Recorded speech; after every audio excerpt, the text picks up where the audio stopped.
I'm doing 5 things at once. I'm like, oh, I gotta hit the button. I know. I'm trying. I've got the message, the link going out to even. Okay, we got it. All right, cool. Hey, everybody. Hi.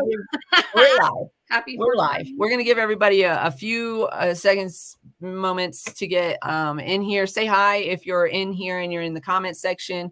Go ahead and say hello. We have some guests in our green room. If you guys need to speak with us just like within the confines of what's going on in the green room, you can hit that private chat button. That's there for you guys to chit chat. But you won't be able to hear each other until you're actually on the screen. So if you're here in the comment sections, they haven't given us any numbers yet. So let us know that you're here. This is the Cannabis Closet podcast with Canna Queen and MJ today. I'm going to go ahead and read our disclaimer and then, yeah. What's up? Did you get kicked off of Facebook again, or you just enjoy us more on YouTube? All right. It looks like all of our guests have arrived. Hi, Lisa. Okay. All of our guests are definitely in the green room. We can see you guys in there. We can't hear you right now because you're not on screen. But if you do want to chit chat with us, there's a private chat button there that you can chit chat with us. We're going to get started with our disclaimer and a little bit of bantering.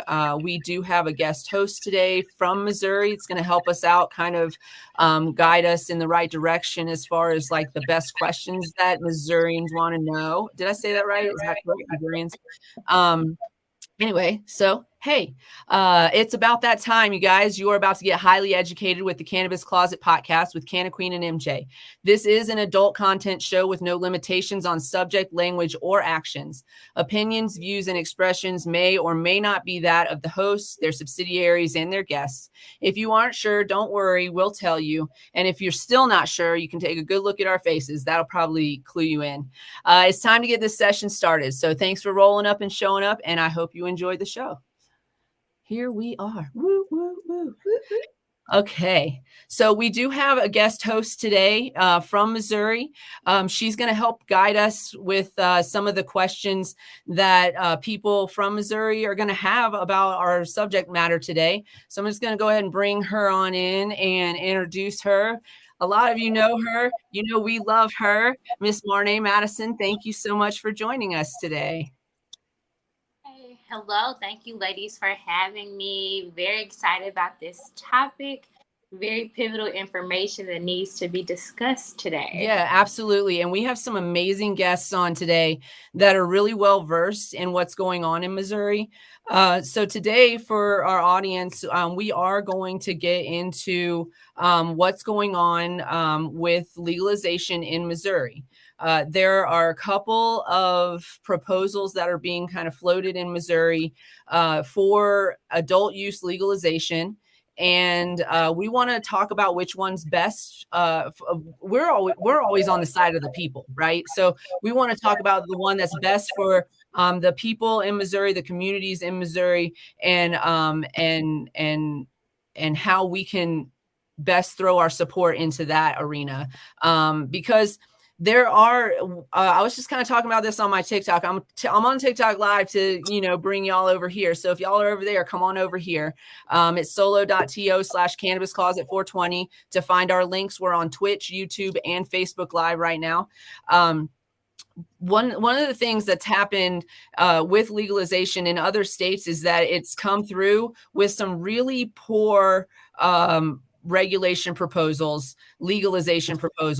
and the citizens said, absolutely not. We're not going to do it that way. And so then they failed, and everybody's like, oh man, Ohio didn't pass.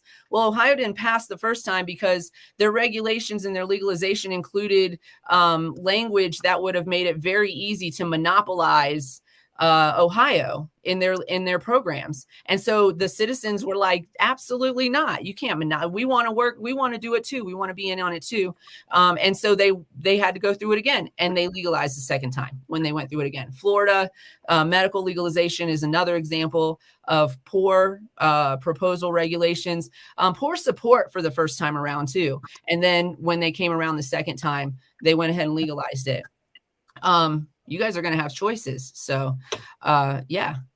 That's going to be awesome. And I'm just jumping the gun here. We have other things to cover before we get into the main topic, but that is what we're going to be talking about today. I'm super excited about it.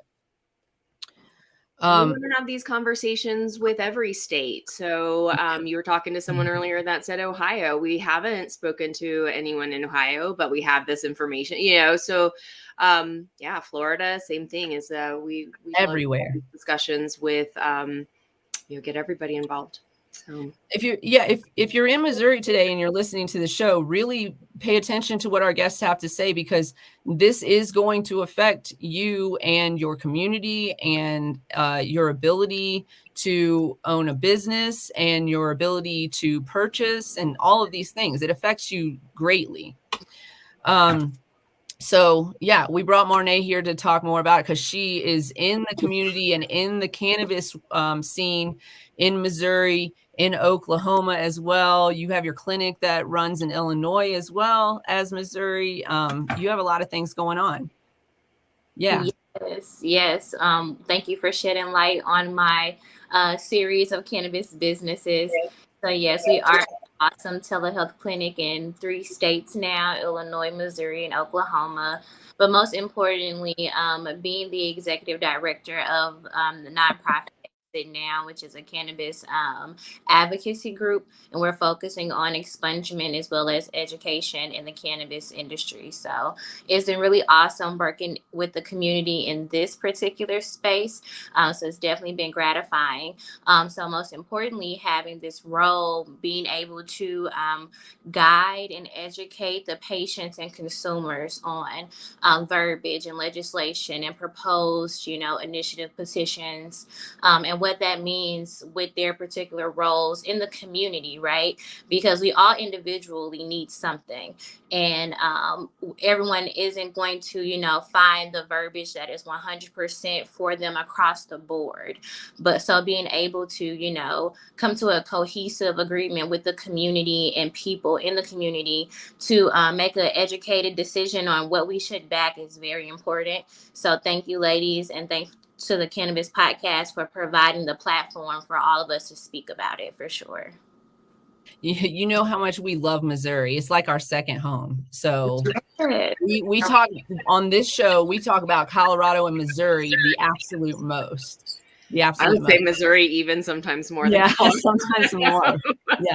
Yeah. So let's just jump right into our show notes. Let's take our moment in Black history and women's history real quick, and then we'll introduce our guests. Yes. So I have 2 people I want to focus on today. Sister Rosetta Tharpe. She was an American singer and guitarist. So in the 1930s and 40s, she transcended gospel into the mainstream. She used electric guitar, was the first to use heavy distortion with electric guitar, and was the predecessor in the rise of the electric blues. So her influence on music and again, transcending those lines between gospel into mainstream and not having she started as a gospel singer, but she would go into the nightclubs and play her music in the intent to bring light to the darkness. And so Sister Rosetta Tharpe, look her up. She's amazing music and amazing woman. So and then I also wanted to highlight Sidney Poitier. He was, he passed away in January at the age of 94, and he was one of the first. He was the first Black actor to win or to get an Oscar, and it was an honorary Oscar, and that was in 2002. But he was. Oh, sorry, no, 1964. Okay. I was like, sorry, 2002 was Halle Berry and Denzel Washington won their Academy or their Best Actor roles or awards, and that's down here in the article. He was the first Black man to win an Academy Award as Best Actor for his role in Lilies of the Field. What I was looking up, or what also made me look into just him and more, was actually I think some TikTok influencer or something I saw that he actually influenced his physique, his character, changed the way that Black cartoons were drawn, the way that Black cartoons were depicted, characters in comics. So because the European, Eastern, everything, Asian influence, they drew from American art, and it was awful. And so Sidney Poitier, actually, they changed the way that they depicted Black cartoon characters after seeing him on screen. Mm-hmm. That's awesome. And I couldn't representation matters. I couldn't find it again, like the specifics of it, in here, but it just, some more noteworthy things. He was knighted by Queen Elizabeth in 1974. Barack Obama awarded him the Presidential Medal of Freedom in 2009. Again, he just paved the way for and only took roles that avoided stereotype and was in favor of progressive characters that projected the goodness, dignity, and decency he epitomized. So that's from the Cleveland.com article, and just really, again, some more amazing points to read about him. If you are not, that man was also beautiful his whole life. Like his whole life, he was beautiful. Like, I never saw any depiction of him not being beautiful. Mm-hmm. I mean, just even like as he grew older, he just gorgeous, gorgeous human being. So absolutely, that's amazing. Awesome. Well, let's get right into it. Let's bring in our guests. I've been talking, I'm going to bring this guest in first because we've been talking about trying to get him on the show forever. We have lots to talk to him about. This is not going to be the last time you're going to see his face. So let's bring in Ethan Thampy. Hey. Hi, how are you? I'm fantastic. How are you? Thanks for joining us. Of course. Thank you for having me. Can you introduce yourself to our audience? Tell us a little bit about yourself. Yeah, so I'm one of the people who started the legalization movement in Missouri back as far as 2009. I've been involved in every kind of iteration of this effort since then. In 2015, I became a registered lobbyist. I'm responsible for getting agricultural hemp legislation filed in 2014 with State Representative Paul Kurtman. And then over the last few years, we've had success at advancing medical marijuana, expungement legislation, and a couple other related issues through legislative pathways. This year, I'm working with State Representative Ron Hicks from St. Charles to advance pretty much What Americans for Prosperity, which is a national group. They called our legalization bill the strongest and most free market bill in the country.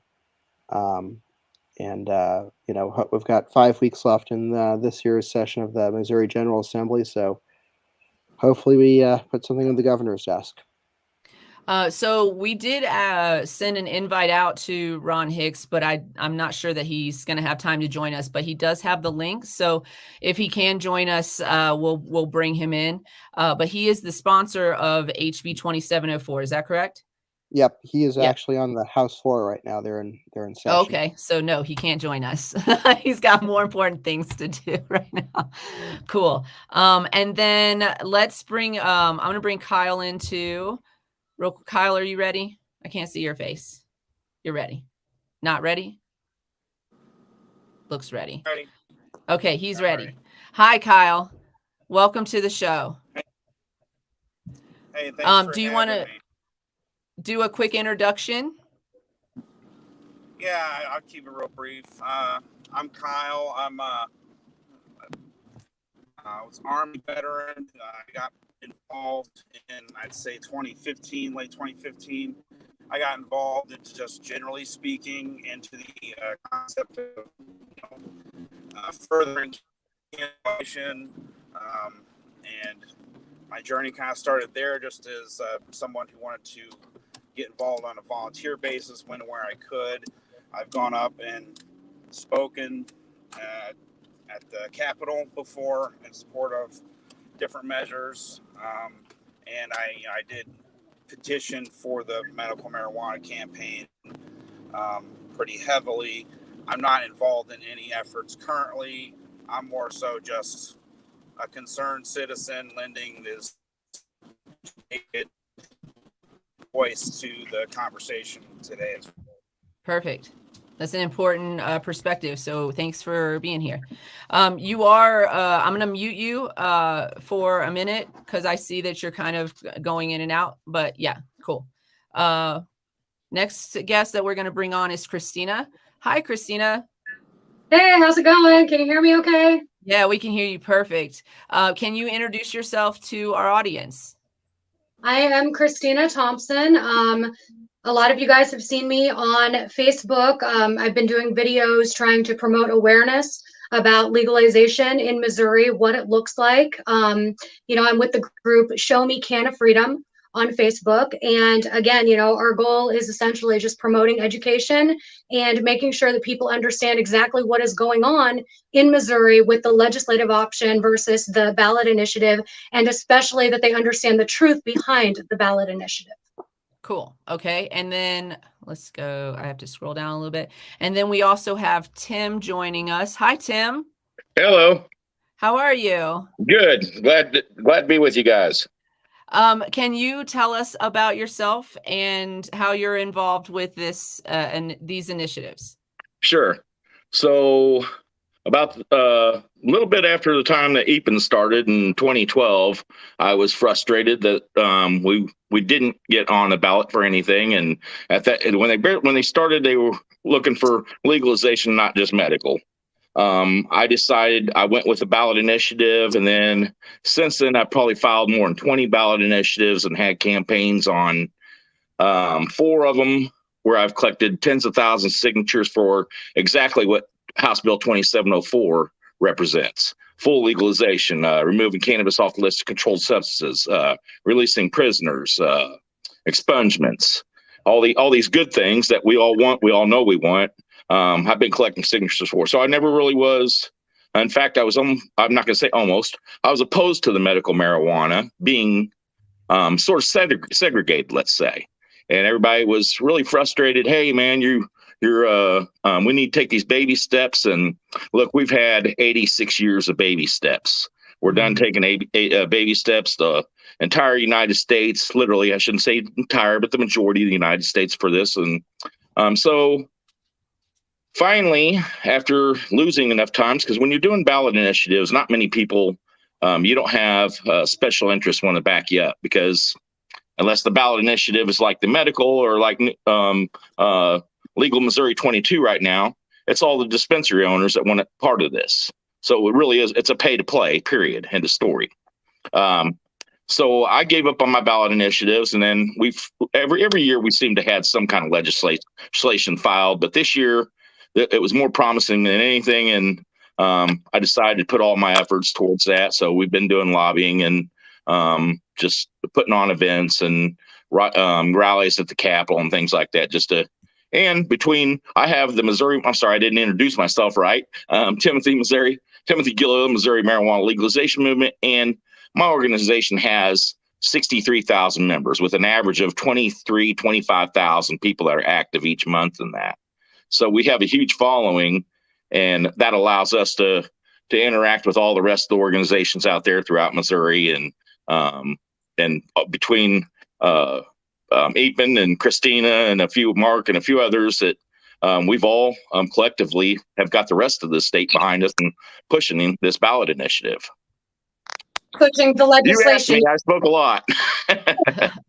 Pushing the legislation, Timothy, just to not the ballot initiative, the legislation is what we're pushing. Yes. Okay, so thank you for clarifying that. Let's clarify this. Let's clarify the difference between the two. I'm gonna go back over to EPN. Can you give us some clarification on not right now? Oh my goodness.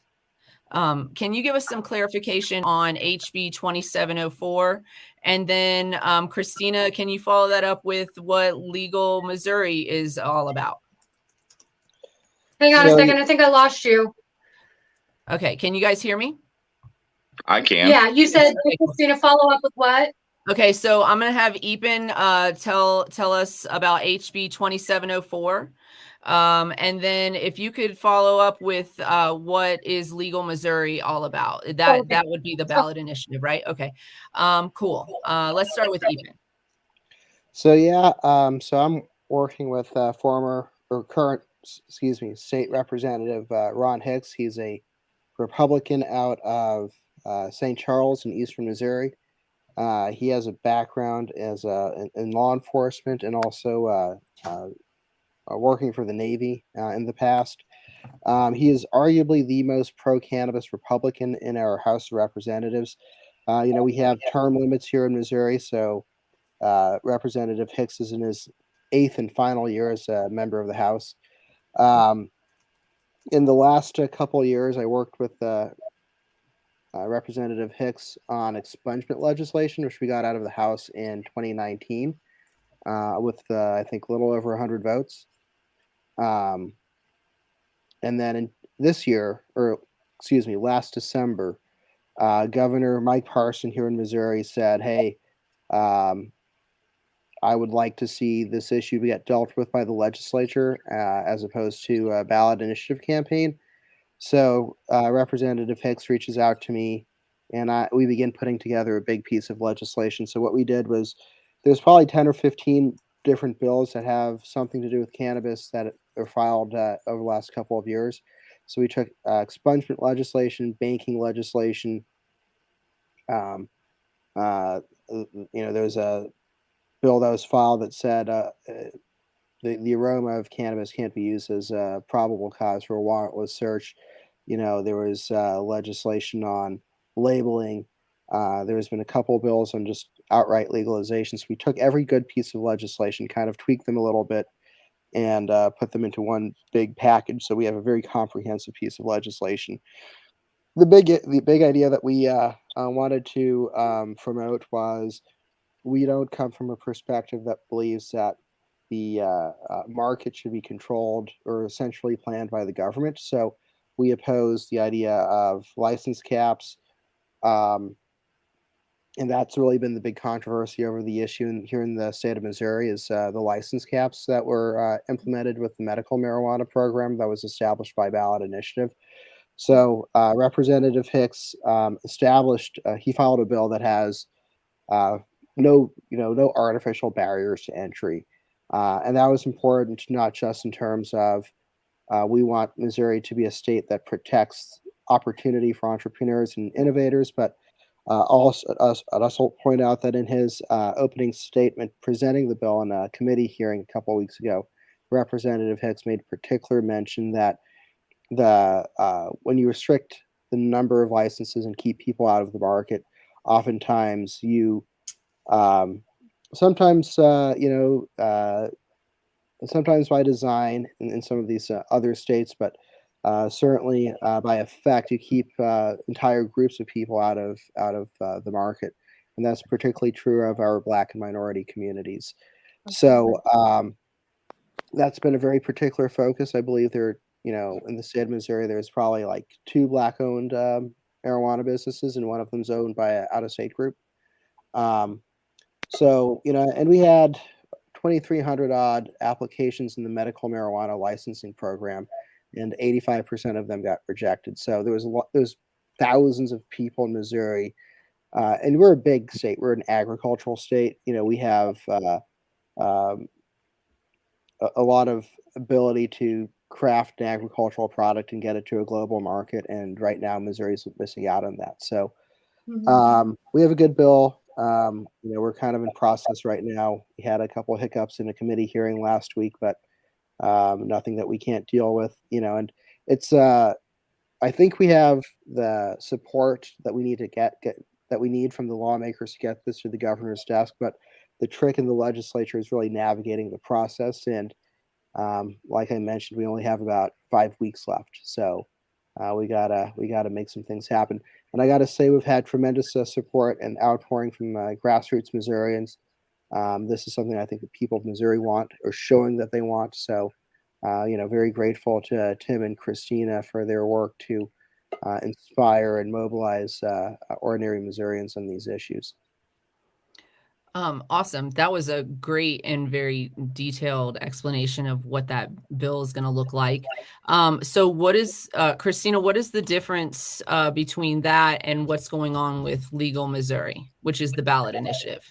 Okay, so just to be abundantly clear, one of the biggest differences between a piece of legislation and a ballot initiative is the interaction that we need from voters. So a ballot initiative requires signatures, and then it will ultimately go on the ballot in November if it gets enough signatures. Whereas a piece of legislation, it does not actually get voted for.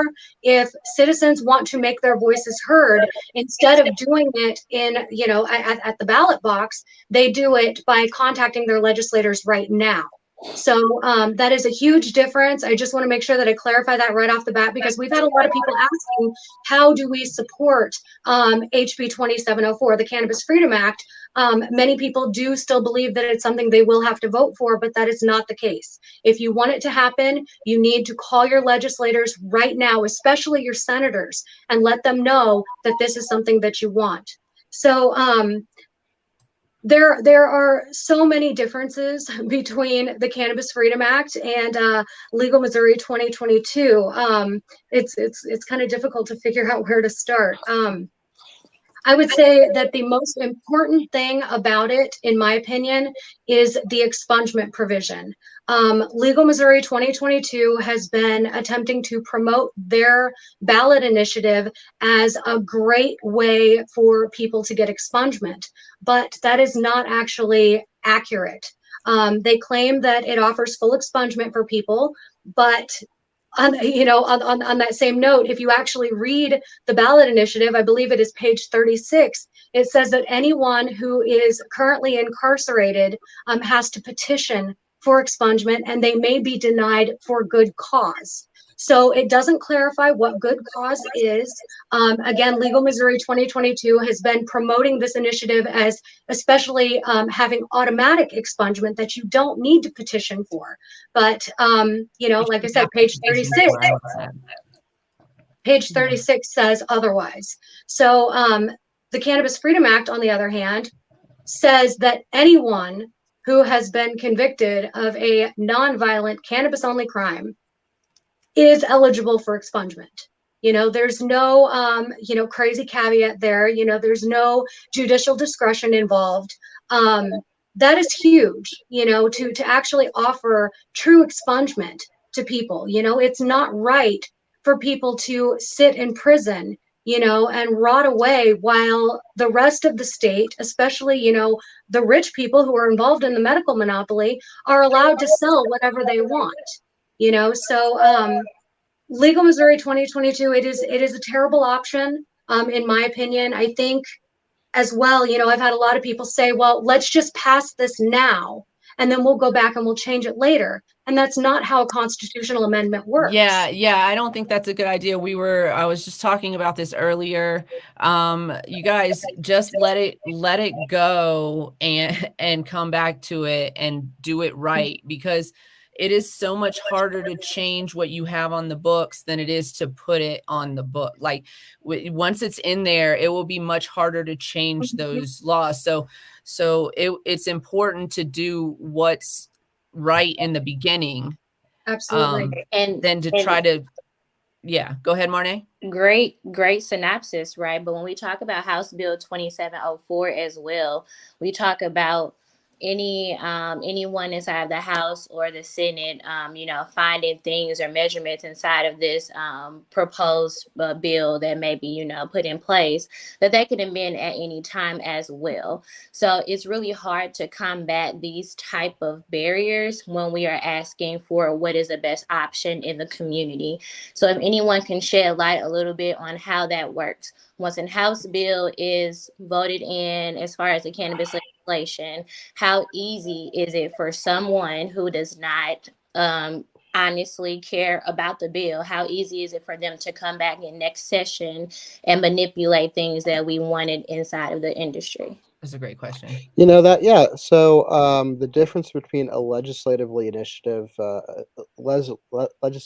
initiated piece of legislation and a ballot initiative is a lot about process, right? So with a ballot initiative, the challenge is finding the money to get on the ballot through a signature collection. And what you do is you have a special interest group that comes up with the language, and they don't have to take input from anybody. So the danger there is that you have you're presenting voters with a kind of a take it or leave it scenario. And if you have enough money, you can market it any way you want, including in deceptive ways. So that's what we've already seen in my state is Yeah. the ballot initiative process being manipulated in deceptive ways. And now we have something in the Constitution that is almost impossible to change.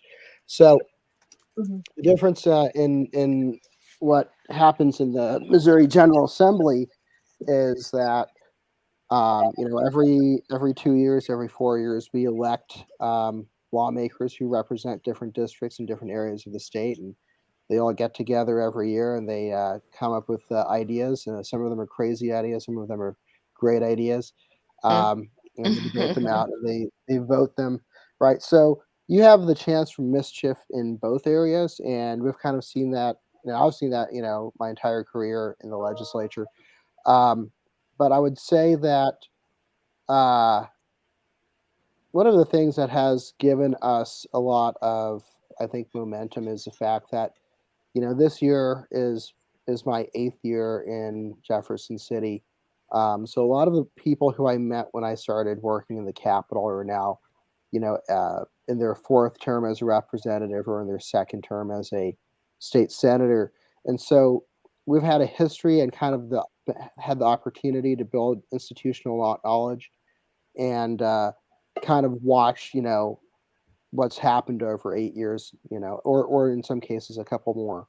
So with plus, the process in the General Assembly is designed to encourage and solicit input. So as opposed to a ballot initiative where if you're not giving the guys money and they don't like you, they don't have to listen to you at all. But in the Missouri legislature, every single citizen of the state has a right to be there, has the right to be treated with respect, has a right to provide supportive or adversarial input. And you don't always get what you want, but typically you get something that helps move the state forward in important ways. And let me give a great example that was just mentioned in a op-ed in the St. Louis Post-Dispatch by my friend, former Judge Chris Kelly. But if you think about a similar prohibition, which is alcohol, roughly 90 years ago, we ended the federal prohibition on alcohol, and the state of Missouri legalized alcohol. Every single year since alcohol was legal in the state of Missouri, there's been some kind of tweak to our alcohol regulation and some kind of tweak to, how the state regulates and controls alcohol, right? And my friend Judge Kelly pointed out, look, cannabis is something that some parts of society really understand it, really know a lot about it, but most of society doesn't.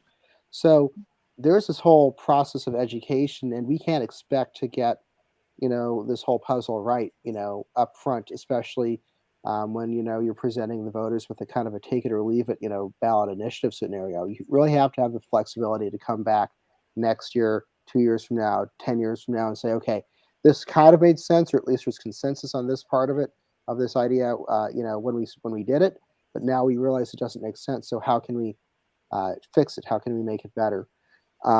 So, what like I said, politics, all human politics is in some ways inherently corrupt.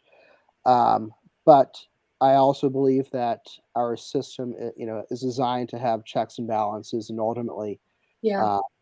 I think there's, and Tim and Christina can probably tell you this better than I can, but on this issue, the eyes of the citizens of Missouri are really locked on Jefferson City. A lot of people really want to get this right. And so one of the things that we've been able to leverage to kind of maintain pressure on lawmakers is that, yeah, there are some lawmakers who are probably corrupt, who probably want to screw us over, who probably hate the idea that we're trying to advance. But because we have so much support from ordinary Missourians who vote, some of those people are getting put on notice. Hey, you're trying to mess around with this legislation for political gain to advance your own career. Well, good luck with that, because we'll see you in November. Yeah, and Marnie, I'd like to add on that, because if I understand correctly, your concern or your question is based on, where the accountability will be, and what kind of changes can be made to this, a constitutional amendment versus legislation. Is that correct? For sure. Yes. Yeah. Okay. So just to clarify on this, so the Legal Missouri 2022 initiative, it puts DHSS in complete control of what rules are promulgated under, for this program. So under the legislative option, you have, obviously our lawmakers serve as oversight, and our lawmakers are accountable to the voters. Whereas with the ballot initiative option, yes, it is written into the Constitution, which means whatever is written is what we're stuck with. But on that same note, DHSS, without any kind of accountability really, or any kind of oversight, has broad discretion to make whatever rules they want. And a perfect example of this is that they have decided that under the medical program, everyone is allowed to buy 6 clones per year. Without any feedback, from actual medical patients, they have arbitrarily decided that they've made a rule that says that people are allowed to buy 6 clones per year. I have no idea where I got that number. Yeah, per year, which doesn't make any sense to me because, you would think that it would be at least 6 clones every 3 months at the very least. Just based on growing schedules and flowering and all that other great stuff. But this is an example of something that was not written into the Constitution. Exactly. The Constitution doesn't put a limit on how many clones we can technically have, to my knowledge anyway. That amendment doesn't. But DHSS turned around and they made this rule. So legislators can make changes to legislation, obviously, but they are accountable to voters and, they're in the public eye. Whereas DHSS will still have the ability to do these things, but without that layer of accountability. Does that answer your question? No, so it definitely, I just wanted you to explain that to the audience. So okay. Being someone who actually has put in verbiage inside Yes. Bill 2704, very familiar with the process. But what I want to explain is the reality and truth with the patients and consumers and the community in the industry about how this actually works. So honestly speaking, we can't 1000% guarantee that anything that we either vote for as a ballot initiative or support our political officials in creating would be something that we the people and the voters will be able to call our own and at no point sleep at night hoping that no one wakes up to attack our program, right? I think the biggest part that's been left out of this whole entire conversation is in the bill removing cannabis off the drug schedule. So no longer making it illegal, I think would be the main point here. And that's actually honest, great conversation to start, Tim, which is something I think we spoke about on a previous episode about cannabis, just around the board on federal legalization. We do not support it being something that should be, controlled by the feds or the DEA. And if we remove that from the schedule controlled list, then we totally alleviate this conversation, right? If that's something that is possible in Missouri, Tim, can you kind of give us a little more information about how we could set that infrastructure up here? Yeah, so I've been on both sides of this. Again, so I collected signatures for ballot initiatives. And when I said that I was opposed to the medical, it wasn't because I'm opposed to, I don't want people to take it wrong that I was opposed to medical patients. When this is being formed in my organization for 4 years, I warned people that this is a monopoly because full control was put in the Department of Health and Senior Services, who is still currently under an FBI investigation. This was set up with a cap on the amount of people that were able to participate. 60 grow facilities in the state. One person can own 5 of those. If there's ever been a monopoly in any state, Missouri, you're looking at it. Yeah, but remember they changed that in the legal MO, so it's no longer just one person owning 5. Now it's one entity can own up to 10% of the total number of licenses that are available. Right. And when we put this at the Capitol, the only people that were opposed to it, so when we were in committee testifying, we had 100 people there, hundreds of people there, 100 that got to testify in favor of. The only opposition, the only people that opposed the ballot initiative, or that were for the 2704 for the bill, the only people that were opposed to it was the people that already had a piece of the pie of the monopoly, of the medical monopoly.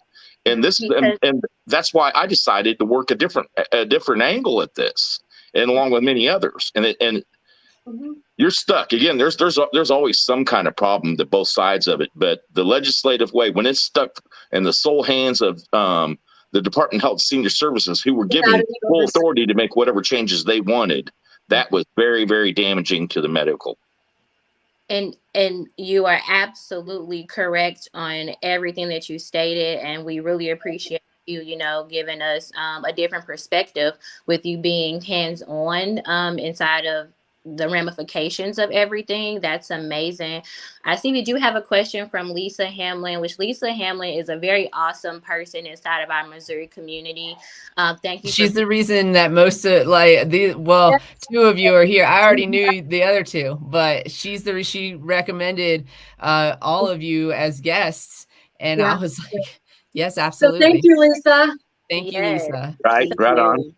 And her question is, and I am totally for this, it says, is there any way that we can go to the ag department to run the program instead of DHSS, which in certain states, depending on how they have, opted in their program, there are different departments that run their medical or recreational infrastructure. I am all for seeing if, our agricultural department is, able to take on this responsibility and treat this as if we are talking about hemp, right? Because this is the same species. So I do believe that if we actually utilize this plant and this crop for what it should have initially been, we talk about so much with industrial hemp and everything else, if we create this awesome, agricultural initiative, right, that also ties into the industry, we're able to talk about tax rebate for eco-friendly packaging. First 3 years you use this industrial biomass, we are then creating help inside of what some people call craft growers or micro businesses, right? Because my community is very important to me. So when we talk about what those conversations are inside of legalization or the recreational initiative, we are leaving a large group of people out, even in this conversation. That's one of my craft growers is the top priority for me. Yes. For myself and the people that I believe that I represent with my organization is for craft growers. I love it, Tim. That's awesome. We saw, that great program roll out in a lot of other markets. If we, focus on that verbiage, we create an awesome platform for residents like ourselves to partner, and have healthy relationships with people that may potentially be multi-state operators, right? Because we're not saying that, you shouldn't be successful, but we are saying success should look like inclusion and not predatory barriers or exclusion. Yeah, that's actually an excellent point, and one that personally for me, I've been trying to raise a lot of awareness about in regards to Legal Missouri 2022 and the equity provisions. They have, that's another thing they've been using to promote their initiative, is that it creates micro businesses which are supposed to give disabled veterans who have a service-related disability, people who are from underprivileged disadvantaged communities, disinvested communities, you know, just this particular group of people an opportunity to enter the market. But what they fail to mention is that these micro businesses are not allowed to do business with full-size facilities. Yep. So this means, and this is contained within the definitions of the initiative. So it's not necessarily outright spelled out. It's something you actually have to read it to find out. And according to the definitions, full-sized facilities are allowed to do business with other full-size facilities. Micro businesses are allowed to do business with other micro businesses, and there's no overlap. So that means a micro dispensary that wants to get started is going to have to wait for a micro cultivator to have product available before they can even stock their shelves. And overall, with the time frame, the delay in the time frame that we're looking at for getting started, for a micro business to even be able to apply, we're looking at, you know, a delay of almost 2 years for these micro businesses to be able to enter the market. Once they do enter the market, because they're not allowed to buy stock from full-size facilities, that limits the amount of stock that they can get, you know, because micro cultivators, they're limited to 250 plants. You know, so ultimately it creates this horrible system of segregation within the market that prevents any of these social equity applicants from being able to succeed. It limits profitability, and you know, it also makes sure that none of these micro businesses can ever be considered competition, you know, for the full size facilities. Is this in the ballot initiative, or this in the is ballot in, initiative? Yes, this is in the ballot initiative. Yeah, Yeah, I don't like that at all. That's Oh, no. awful. That does not sound. I mean, why the division? It just. Yeah, it's to Is prevent It's a competition. monopoly. Yeah, it's a monopoly. These are the same people who did the medical monopoly. They just changed names. So Yeah, they're right. they're the ones who are responsible for $450 ounces. You know, Oof, you hurt my feelings just That's now. hard. My God.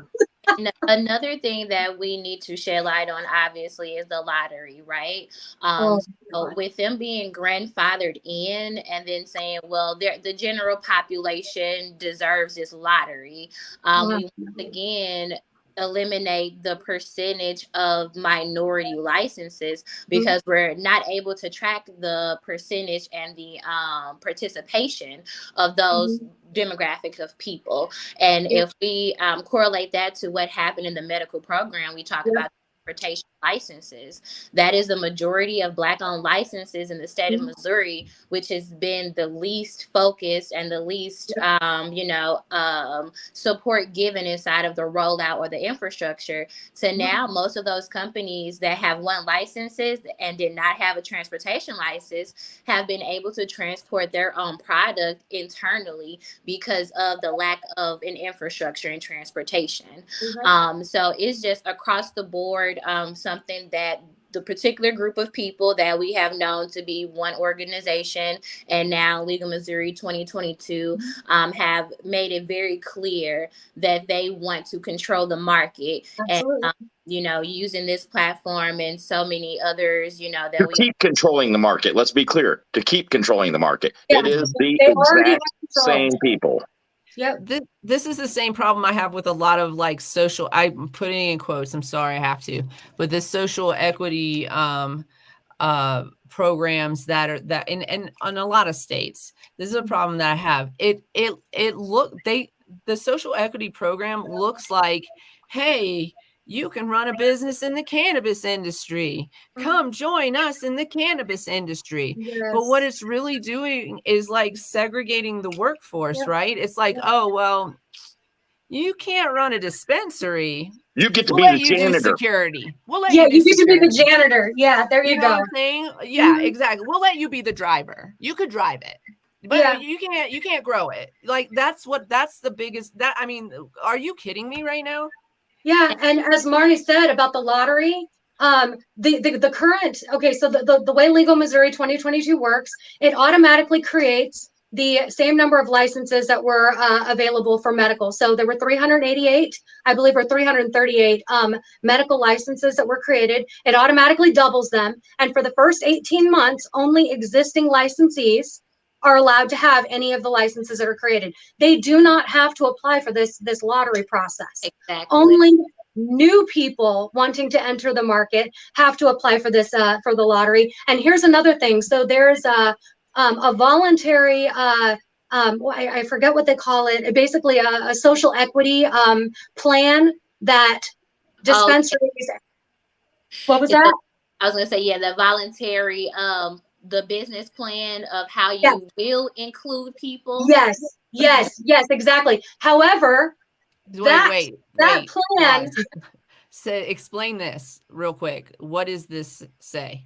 Oh no, Christina's doing a great job. Okay, go ahead. Okay, sorry. So essentially, so what it is, the dispensaries and cultivation facilities, anyone who has a license, they're supposed to come up with this plan, or they have the option of coming up with a plan where they have provisions or ways that they are going to help disadvantaged communities. That's basically what this plan is in a nutshell. So it can involve, hiring minorities. It can involve, anything that qualifies as, assisting with disadvantaged communities, essentially.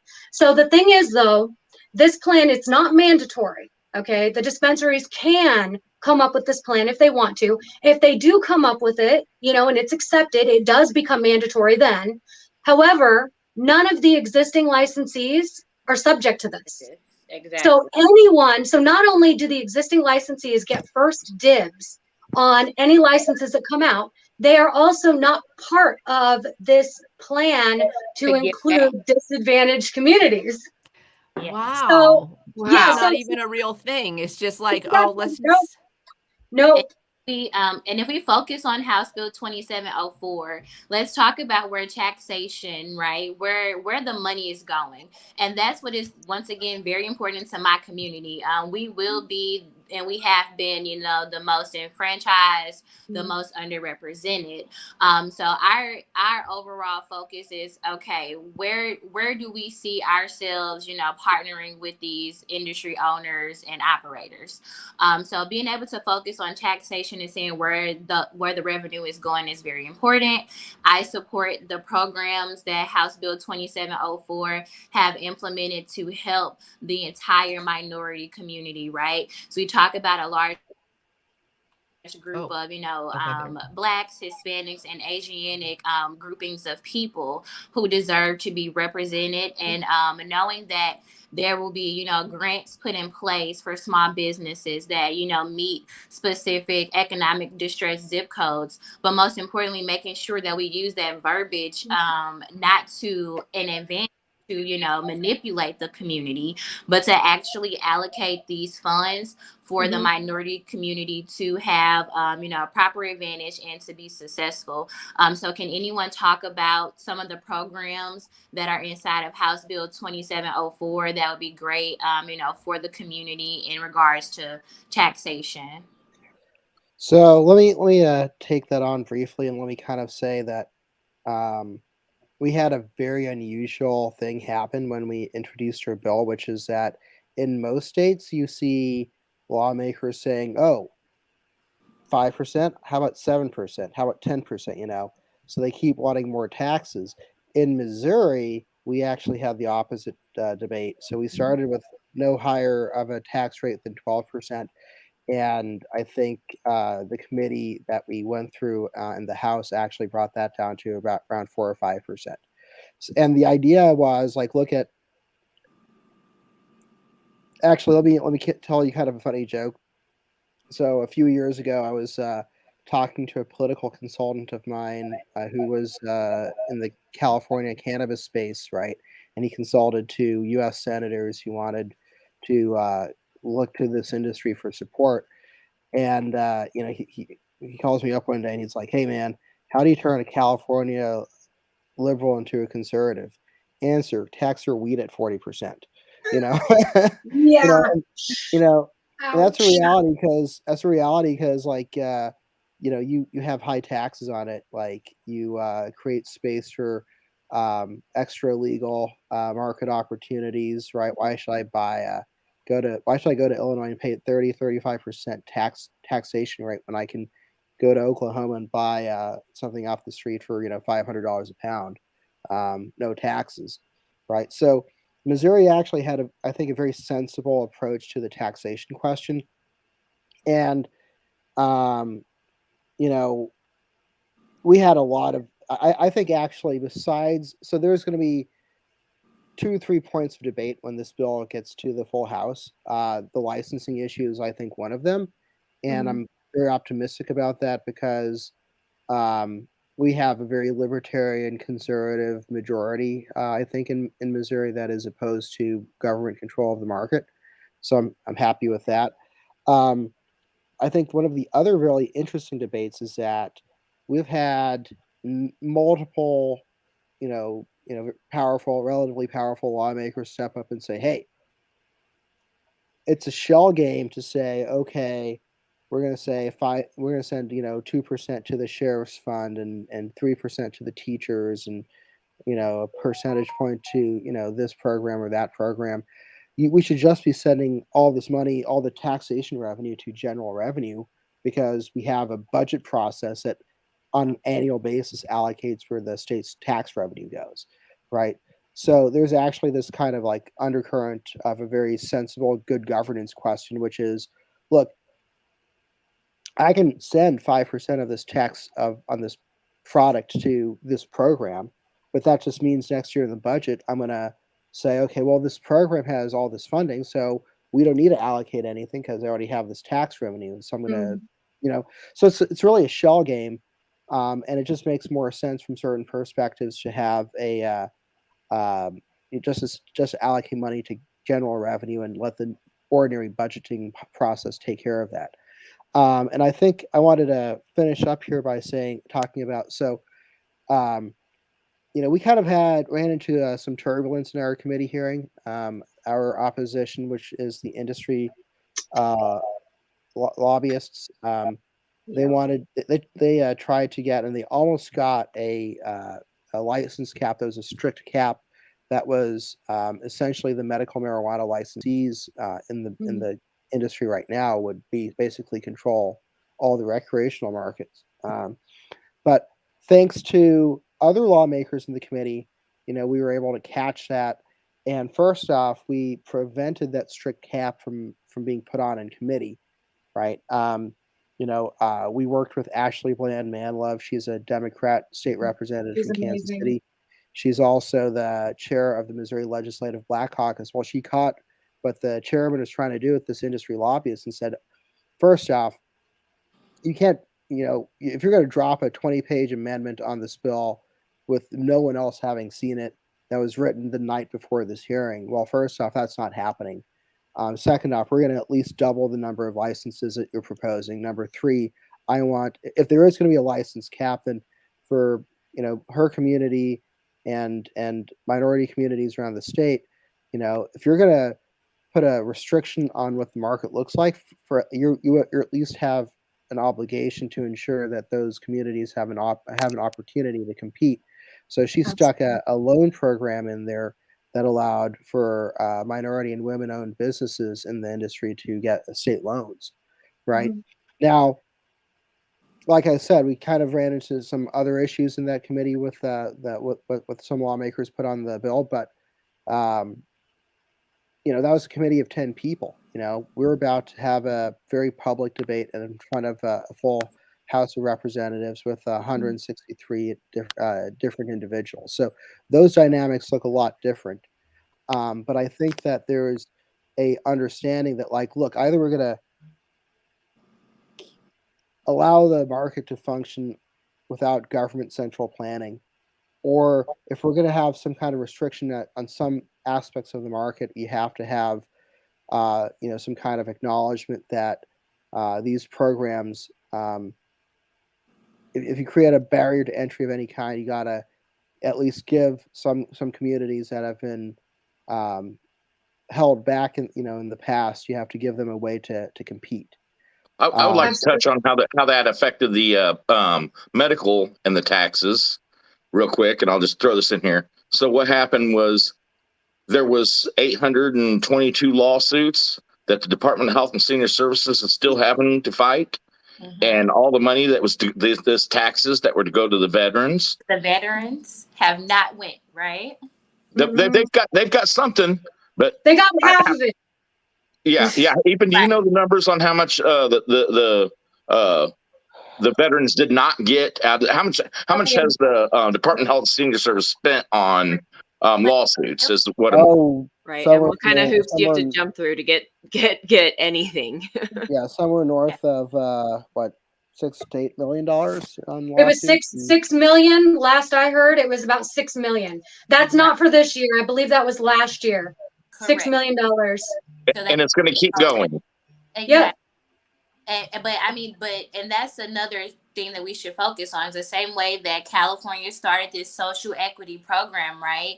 And they took so much money from applicants that they knew they weren't going to give a chance to just to gain millions of more dollars. Wow. We just saw this in Illinois as well. So Ethan, you made a great point, but I just wanted to kind of double back and just kind of clarify that we shouldn't say that, well, since you're going to make these barriers, then you owe someone, a better opportunity. When you alleviate barriers to begin with, because when we talk about Representative Ron Hicks creating this bill, right? We talk about him stating that he took this from Oklahoma's cannabis program. And not saying that he took this from, but he, correlated this and compared this infrastructure a lot to the Oklahoma program, where we all see this open market of free licenses and leaving the people up to running the program, but also being the ones that have the opportunity to apply for these licenses without any of those barriers. So being able to pay $2,500, not have to provide or show any capitalization requirements is a win for people, from my community and like myself. So how do we how and that's where I am. How do we create language where we don't have to spend days creating programs to help people that we have excluded? So of course we are very happy to have House Bill 2704, but how can we as a state do better? Because right now we don't really know if we're going to pass a recreational initiative or House bill, right? Well, go ahead. I'm gonna tell you something right off the bat. I think I'm just so proud and so inspired that Representative Hicks and Representative Manlove and other lawmakers have really stood up on this issue, right? Because there is a strong belief in the General Assembly that what happened with the medical marijuana program was wrong. You've had lawmakers, very conservative lawmakers and very liberal lawmakers, both stand up and say, we're on the same page. This program was created wrong. It created a lot of exclusions. So I think there's a broad bipartisan agreement on this, and I'm very proud and inspired to see, Tim and Christina here kind of leading the grassroots to the Capitol on this, because for the first time, I think, in history, this year, the lawmakers, politicians saw literally hundreds, and probably got thousands, maybe tens of thousands of emails from the people of Missouri saying this is what we want. So. Yes. Right. I can't tell you that we'll be successful with getting this bill to the governor's desk. I think we have a good shot. We only have 5 weeks left. We gotta make some things happen in a very short time.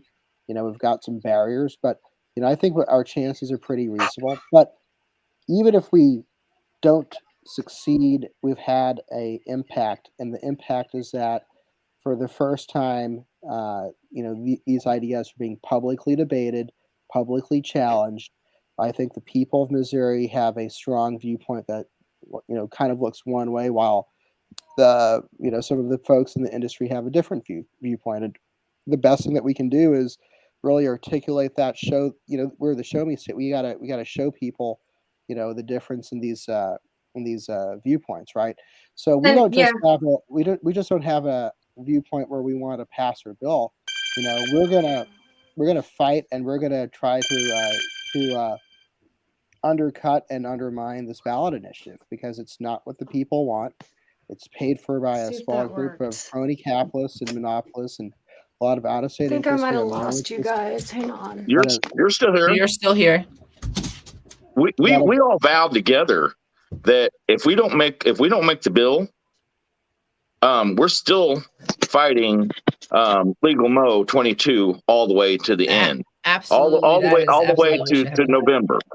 And Because I would say, you know, it's not just we're fighting this ballot initiative. We're going to fight this until November, but we've also created a political pathway on this issue that is going to be viable in 2023 and 2024, right? Mm-hmm. So, you know, we showed up. Tim and Christina led the people of Missouri up to the Capitol, and next year that movement is going to be 10 times more vibrant and more powerful.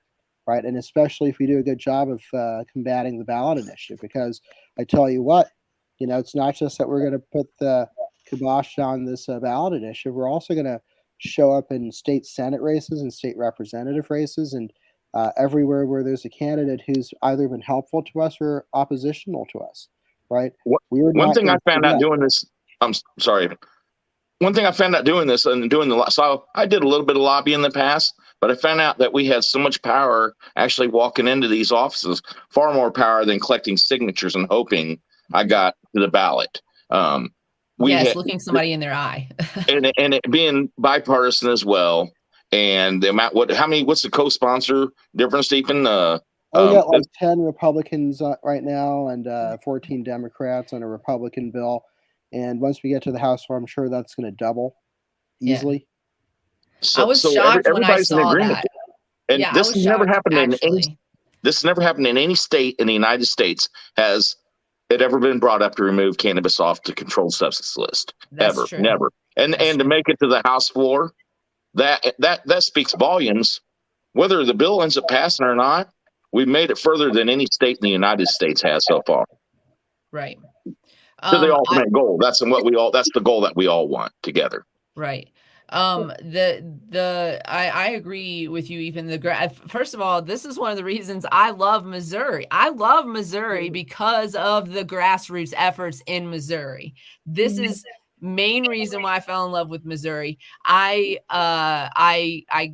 come out there so often. I keep coming back because I just love it there so much because of that, because there is a cannabis community and you know, not everybody loves everybody else, but y'all work together we all finally come together. Yeah, exactly. And that's what I really love about Missouri. It's one of the first things I noticed is before dispensaries, the underground cultivators became caregivers immediately. Like, we're going to provide this medicine because we have a legal right to this medicine, and now it's legal here. Right. But the thing is, you know, we're actually still seeing that happening because of the insane cost at dispensaries. You know, one of the biggest problems, you know, is medical patients cannot afford their medicine right now under this monopoly. It should cost people about $1,600 a month just for their 4-ounce limit. You know, that nobody can afford that. You know, it's not right. And so you're seeing you know, the community come together, you know, behind the scenes. And I feel like you know, unfortunately in 2018 our legislators refused to listen to us when we said that we wanted this. You know, they refused to listen to us in 2018. We ultimately ended up with this medical monopoly. So now they have the opportunity to get it right. And what we're trying to do now is impress upon our legislators how much we want this. And, you know, it seems like they are actually listening this time. You know, that to me was the most striking part about getting involved in the legislative process, is that the people that I spoke with were receptive to what I had to say. They may not have agreed, but they were receptive. They see more of their constituents taken apart. So without their constituents, their campaign contributions do nothing. Right. And that's what's been great about this, is they actually see their constituents making a difference, and you know, and how they might or might not get elected. You know, I gotta point out real quick. Sorry.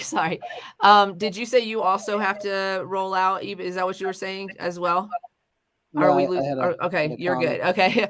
I think Marnay, you have to go to another appointment. Yes. Yes. So thank you so much for being a co-host today. You Yes, thank added you. a perspective that we absolutely needed.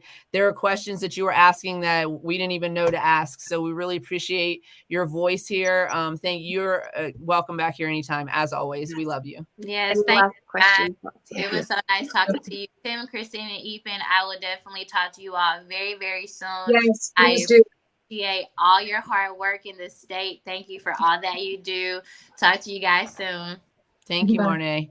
Bye, Marnay. Real quick, Thank you we'll so take much. this. We'll take this quick moment. I'll be real quick about it. We're going to take a quick sponsor break, and we are the sponsors. So this show is sponsored every day and always by Queen Kitty Seltzer. Queen Kitty Seltzer is 10 milligrams of CBD. There's no THC, no sugar. It's vegan because it's water.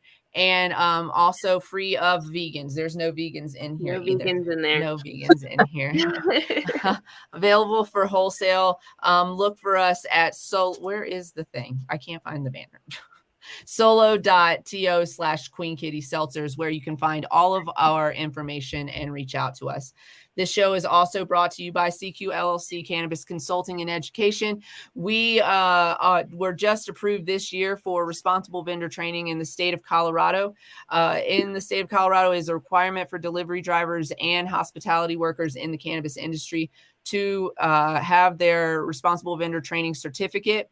It is not a requirement for the rest of the industry, but it is a high recommendation because it can be used as a mitigating circumstance if you get like an administrative violation or something like that. It shows that you're putting initiative into your team.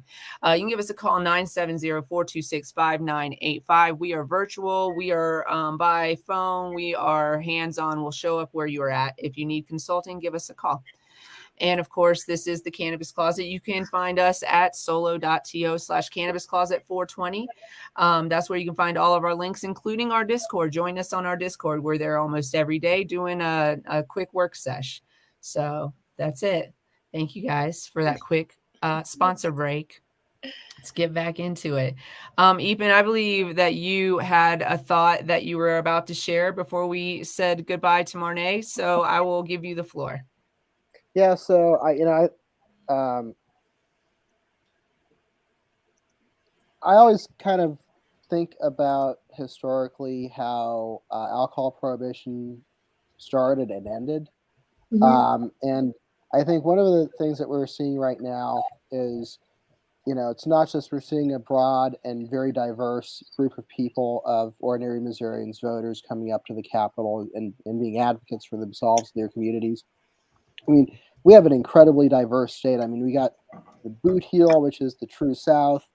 You got, Germans and Italians in St. Louis, Kansas City, and kind of that swath of the state. You got the Ozarks, which are, it's its own cultural world. We've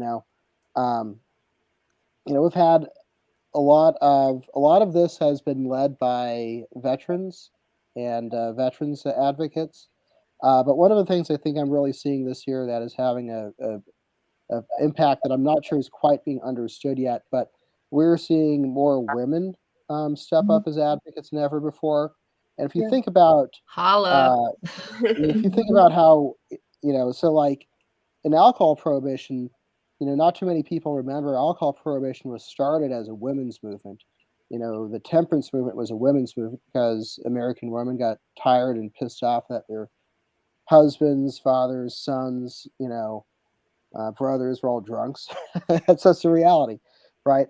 And then, a couple decades later, alcohol prohibition was ended. It was a women's movement that ended it because we figured out the only thing worse than alcohol was the violence created by the prohibition of alcohol. And you had things like the mafia. You had Al Capone and his gang. The Valentine's Day massacre, which shocked the conscience of the country, right? Because people were literally killing themselves over beer and whiskey and whatnot. That hadn't happened, 30 years prior to that. When you had legal alcohol. So, the movement to legalize alcohol was a women's movement again because women didn't want to see their husbands, brothers, fathers, sons, die for booze, right? So I strongly believe that that's the kind of mentality and presence that we need to, get this done. And I think that's something I've seen more this year than any other year since I've been an advocate. Is like last week we had this 50-year-old conservative mother who's got her own consulting business where she goes to medical patients' house and bakes edibles for them, right? And she's coming up to talk to her very conservative state senator who's like, she sat there, listened for 15 minutes and said, "Hey, you just blew my mind." Yeah. Yeah, and I know, like, whenever because I had started off helping, more from the background.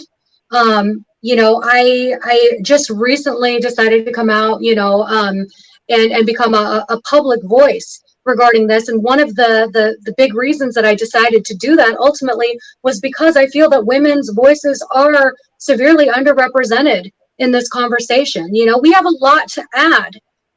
We sit back, and watch how things are unfolding. And, we have a right to speak up. And I think that there's still a lot of stigma, especially with mothers. I've had a lot of mothers reach out to me privately because they don't feel that they can publicly get involved. They're concerned that even though it's socially acceptable to say mommy needs wine, it is not socially acceptable to say mommy needs a joint, and that is extremely unfair. And that's something, that the Cannabis Freedom Act provides is protections, just 100% across the board. Parents, people who are on probation or parole, their right to use cannabis is protected under the Cannabis Freedom Act. Under Legal Missouri 2022, you have to follow whatever rules are set forth in, their initiative. But the Cannabis Freedom Act provides across the board protections for people like that, and for women especially who have suffered, the loss of children. The children are taken away from them because of cannabis use. This is something that we have a right to speak into. We need to stand up. We need to make our voices heard about this, and to let people know this stigma, this unfair reefer madness idea. It's time for that to end.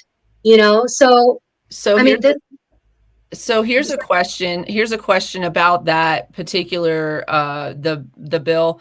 The House legislation is if the state. So it would, just to be clear for our audience, if Missouri takes it off of Schedule 1, it's off of Schedule 1 in Missouri. Okay. Yes, it's just on the state level. Missouri. The rest of y'all need to hassle the president of the United States to sign the legislation into law. This is all on a state level and only on a state level. Yeah, we cannot do anything on the federal level, unfortunately. All cannabis state programs are only legal in those states. So my question on expungement is when we I know that Epen, we've talked about this. We just want to really prepare for this show to have this conversation about expungement. But when we have had a conversation about expungement previously, one of the hindrances with the programs that are in place now that are out there trying to help people get out of jail, one of the hindrances is that the people serving time are impossible to find, because there's not like a list where you can find these individuals. There has to be like a family interaction in order to help find the individual in this facility that they're in and start the paperwork and start the whole process and routine, getting them an attorney, all that stuff. So with the House bill, how are you circumventing that issue? Or is it not an actual issue, but something that the government can like get around that issue somehow or whatever? Like, how is that? Well, I mean, that is probably one of the harder parts of this, because like you said, not all records, even in the state, are digitized. Right. We have different circuit courts that all use different procedures for maintaining records, and then you have the Department of Corrections. I think the Department of Corrections does actually have a handle on the population it incarcerates right now that are solely due to cannabis offenses. I know that there have been lawmakers that have inquired specifically about that. We're working with the governor's office to attempt or to propose a systematic clemency protocol for those individuals who are either have a conviction on their record or are currently incarcerated. And the bill that we've worked on with Representative Hicks calls for automatic offender release once the governor has signed the bill. And so we want to make this as efficient and as systematic as possible. So yeah, I mean, and, that's part of the benefit of the process because, although I know a lot about this issue, I don't have the insight as of the DOC, director or members of law enforcement who are involved with enforcing these laws. So we have the ability to take input and determine how most efficiently and most reliably to effectuate these ends. And hey, I've got to get going here in a second, but that's quite all right. You've been, I mean, yeah, I know a couple of you have a time schedule. Just to answer to Lisa, we have spoken to what is it called, the Canna Convict Project, and that's why I was asking that question, because that was one of the things that was brought up as kind of sometimes a hindrance in finding individuals, is that unless the family gets involved and comes and says, hey, my cousin, my husband, my brother, my father, my aunt, whatever, then there's a hard time finding them in the system. There's a hard time finding these individuals in the system. I think have been a short-term Canna prisoner. I don't think there would be much difficulty in word spreading amongst prisoners about how they're going to get out of jail if they have a cannabis charge. Of course, yeah. That part too. But also we know that they aren't listened to. They are ignored oftentimes. Yes, absolutely. That's that's there are structural issues in our corrections institutions right now that are far beyond the scope of what we're trying to do here with cannabis, right? Like, right now, it is impossible to hire anyone to work in a prison. Like, the job sucks. You're at risk of violence. You get paid like shit, right? Yeah. And so now we have, in the state of Missouri right now, we have prisons where, we have 30% staffing shortages, right? So it is seen as a imperative that we find ways to reduce our prison population. So yeah, I mean, there's a lot of issues that are kind of in the background here, but it's important to understand them and have people at the table providing input on these kind of bills who do understand the larger reality of corrections in our state. Right. I encourage anybody listening to this podcast, it's in Missouri, please get involved. Ethan, before you do leave us, can you tell us how just I guess last thoughts from you, how people can maybe get involved and how they can maybe get in touch with you? So with the Tim's group, we're kind of trying to do some list building. So I'm going to post a link here in the comments and maybe you can share it. But our political action committee, which is Crossing Paths Political Action Committee, and Tim's group, which is Missouri Marijuana Legalization Movement, we're partnering to kind of create a list of voters and activists all around the state. And we've gotten a ton of responses, but, we always need more people to sign up. And it's really important because, for instance, we have someone who voted against our bill who's running for state senate. I'm not going to talk about that individual right now on the podcast, but if that individual is going to have another opportunity to vote yes on your bill, and if they don't, you can be damn sure I'm going to get every activist I can find in that guy's in that guy's political district, and we're going to show up in November and tell everyone in his county to say, just say no to this guy. Right. You can share his name now. We're not We're okay with that. it. we will. We like a little controversy around here. Absolutely, We'll wait till absolutely. Ethan's gone. I'll tell you. I I'm just kidding.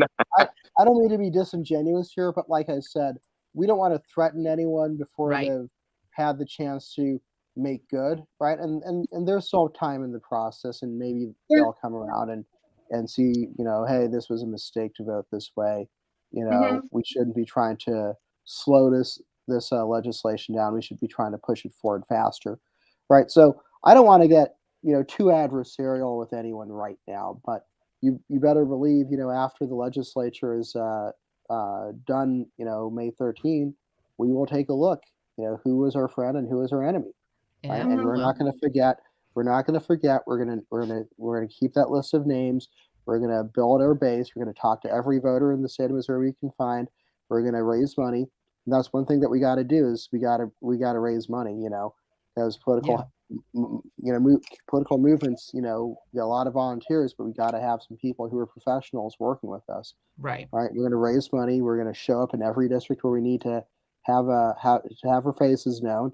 We're going to fund candidates that we like, and we're going to fund the candidates who oppose the candidates we don't like. Right. So, like hell, there's a couple lawmakers I know who are up for election. I know they're never going to vote with us just because, they don't like marijuana. That's fine. But heck, I will write a check to their opponent just, sight unseen, just because I know that, anyone's better than someone who's going to make that decision, right?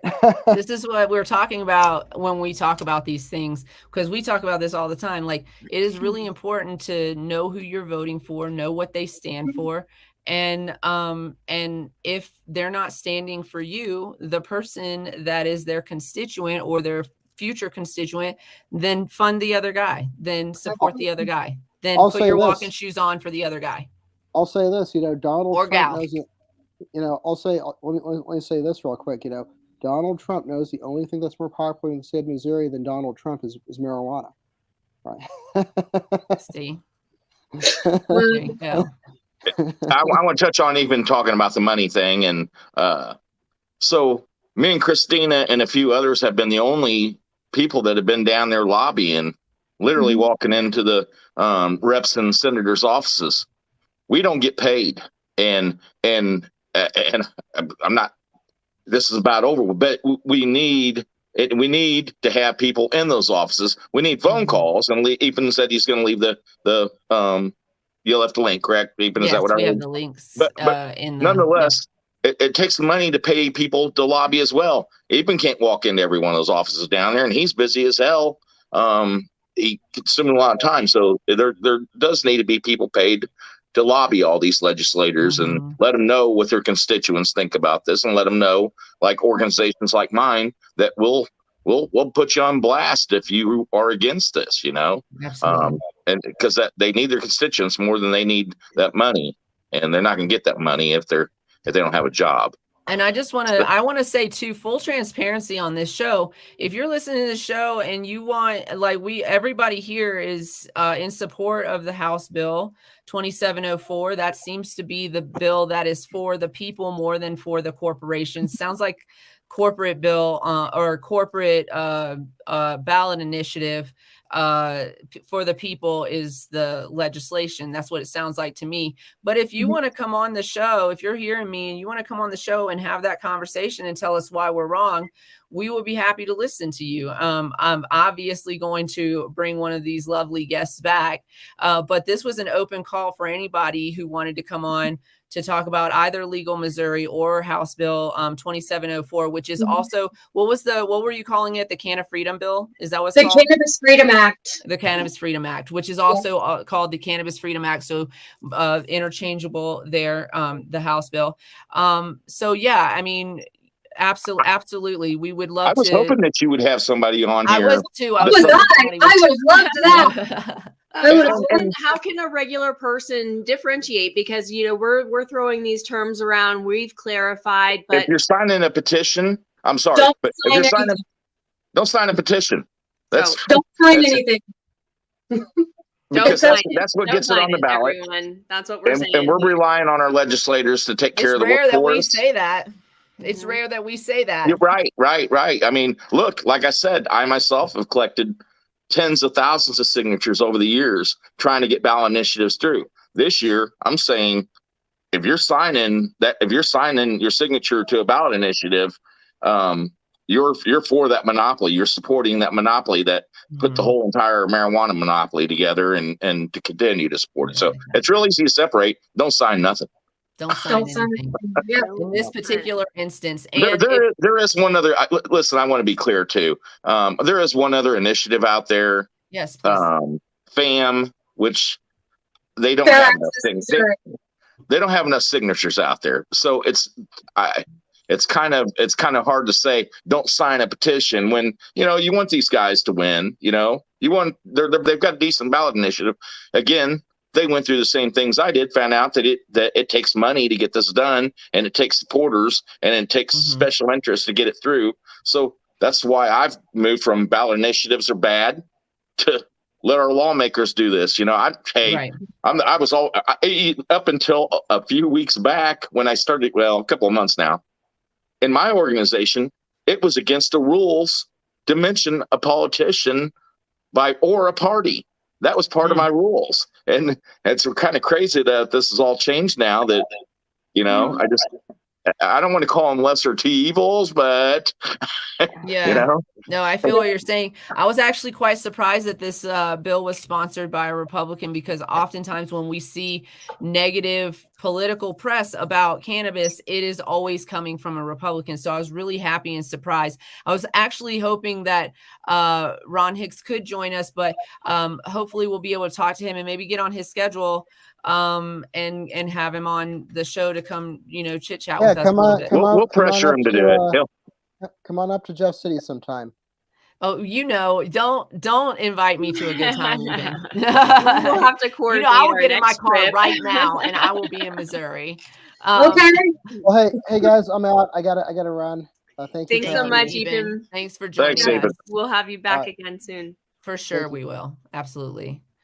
So on that note, if it's okay, I would like to clarify something as far as, like how citizens can differentiate between what they're being told. So again, don't sign anything. That is the most important thing. But here is one of the biggest problems that I will tell you, I get very passionate about this issue. Love it. To the point, and one of the biggest issues that I have with it is that Legal Missouri 2022 is outright lying to the people who they are trying to get signatures from. So there was an event in the Ozarks. The Missouri Cannabis Convention basically is what Daniel Jones, Waxy Brown, had put on in the Ozarks a couple weeks ago. And the people that were gathering signatures refused to tell what ballot initiative they were gathering signatures for. So I walked up to the table and I said, what is this for? And they said, oh, it's for legalizing marijuana in Missouri. I said, okay, but what's the name of the initiative? And they were like, well, it's the one that lets people get expungements. And I said, no, what is the name of the initiative? They were like, well, we don't know. I gave them the benefit of the doubt. And I grabbed one of the petitions and read through it, because I'm very familiar with Legal Missouri 2022's initiative. And I said, no, this is Legal Missouri 2022, and they were like, oh, well, we don't know all of that. And as the woman was leaning over to get the packet, and put it back where it was, I saw her name tag. The backside of it had been flipped around backwards. It said Legal Missouri 2022 on it. Yeah. Like that to me, misrepresenting what it is that people are signing, that's not okay. I'm not for that at all.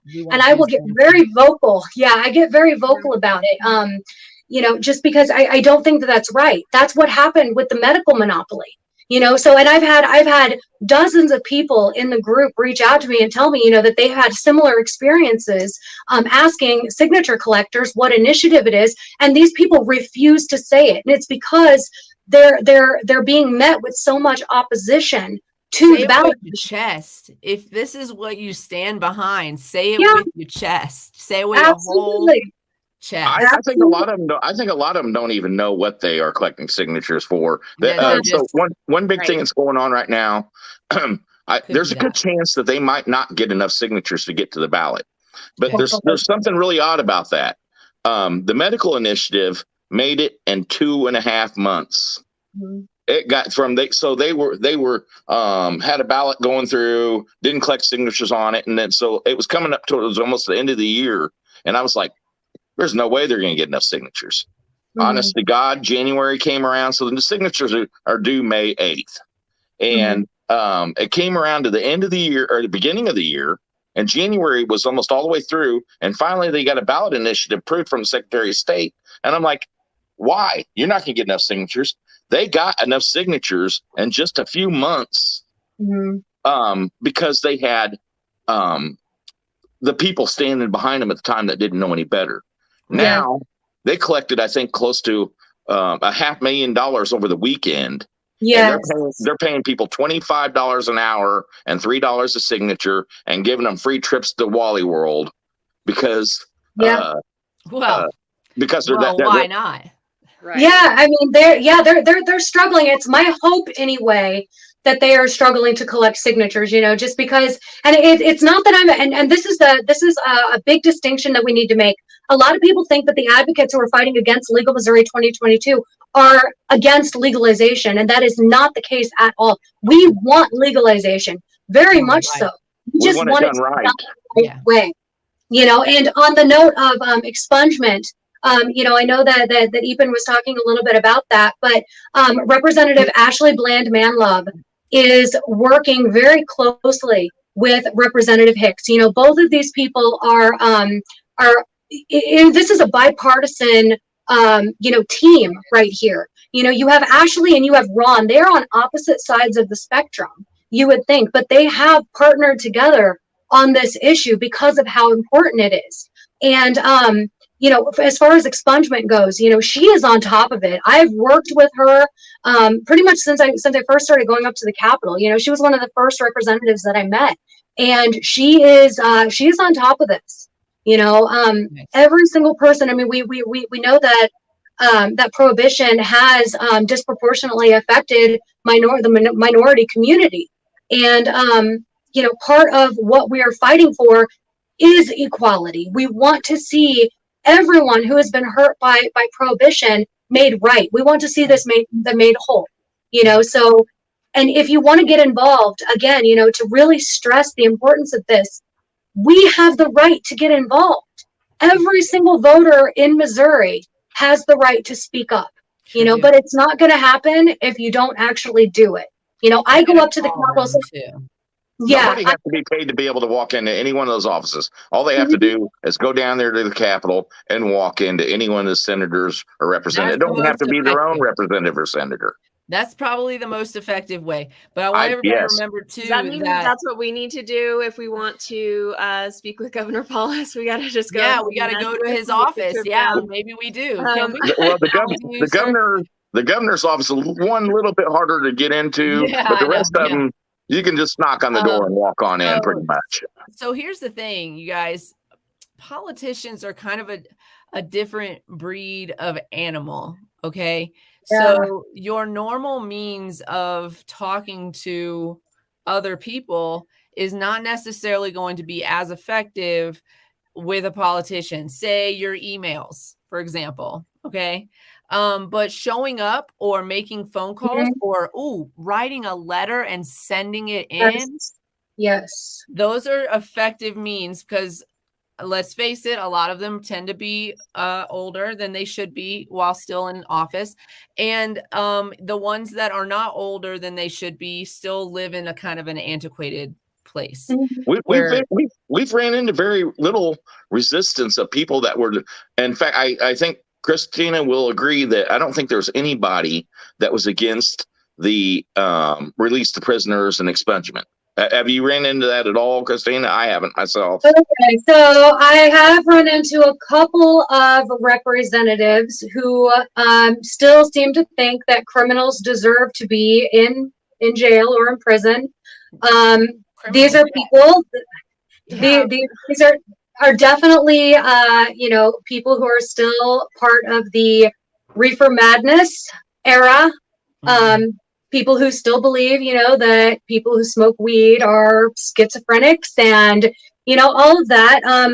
My hope is, like what Ethan said, we still have the opportunity to re-educate these people. And my point that I was going to make before Ethan left was, the issue of legalization, it needs to be our litmus test for who we vote in.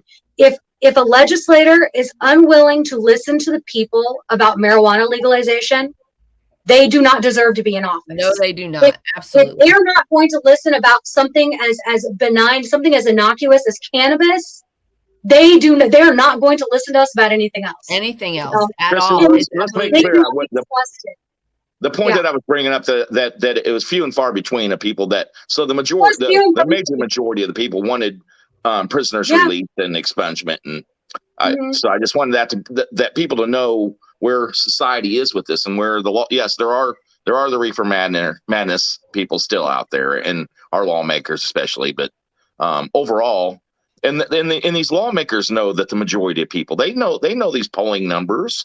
Oh yeah, they do. Yes, they do. And one of the, this is the funny thing. So Legal Missouri 2022, they walk in there and they start talking about the black market. And they're like, oh my gosh, if you don't put license caps on the market in Missouri, we're going to end up like Oklahoma. And the funny thing about this is just over the last few weeks, it's kind of been more publicized that a Missouri cultivator was caught importing weed from Oklahoma and selling it to licensed dispensaries here. So a licensed cultivator imported, I think it was about 1,000 pounds of weed from Oklahoma and slipped it into the market here in Missouri. So they're worried about black market on regular people doing the black market, but it's okay for them. Maybe lower your prices and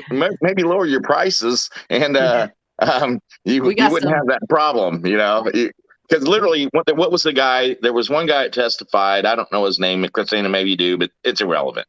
And he says, I spent $29 million in this, and I have to get a loan because I'm so far. Oh, really? You spent you had $29 million to spend, and you're bitching because you ain't making enough money in the marijuana market.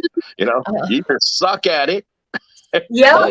The part of the problem with the we have some commentary on black market. So I prefer calling it dark. One of our commenters says I prefer calling it underground, actually, because it is underground. And it doesn't have, because they always want to put negativity on us, but with that, with what you're saying is you're absolutely correct, is that you're creating this market actually with your prices and your taxes and your limited access. You're creating. Dispensaries really aren't doing that well.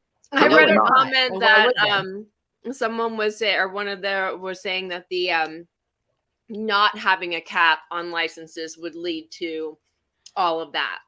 Right. No, we already have it. And here's the point that happening. Here's a point that I thought was interesting. And on our Facebook group, I actually posted the link to the article that I got these numbers from.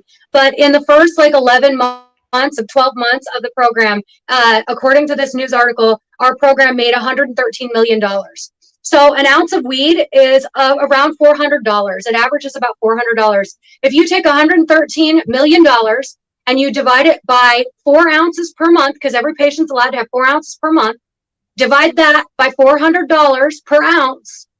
Ultimately, that $113 million represents about 6,000 patients. Jesus. 6,000 patients times $400 an ounce times 4 times 12.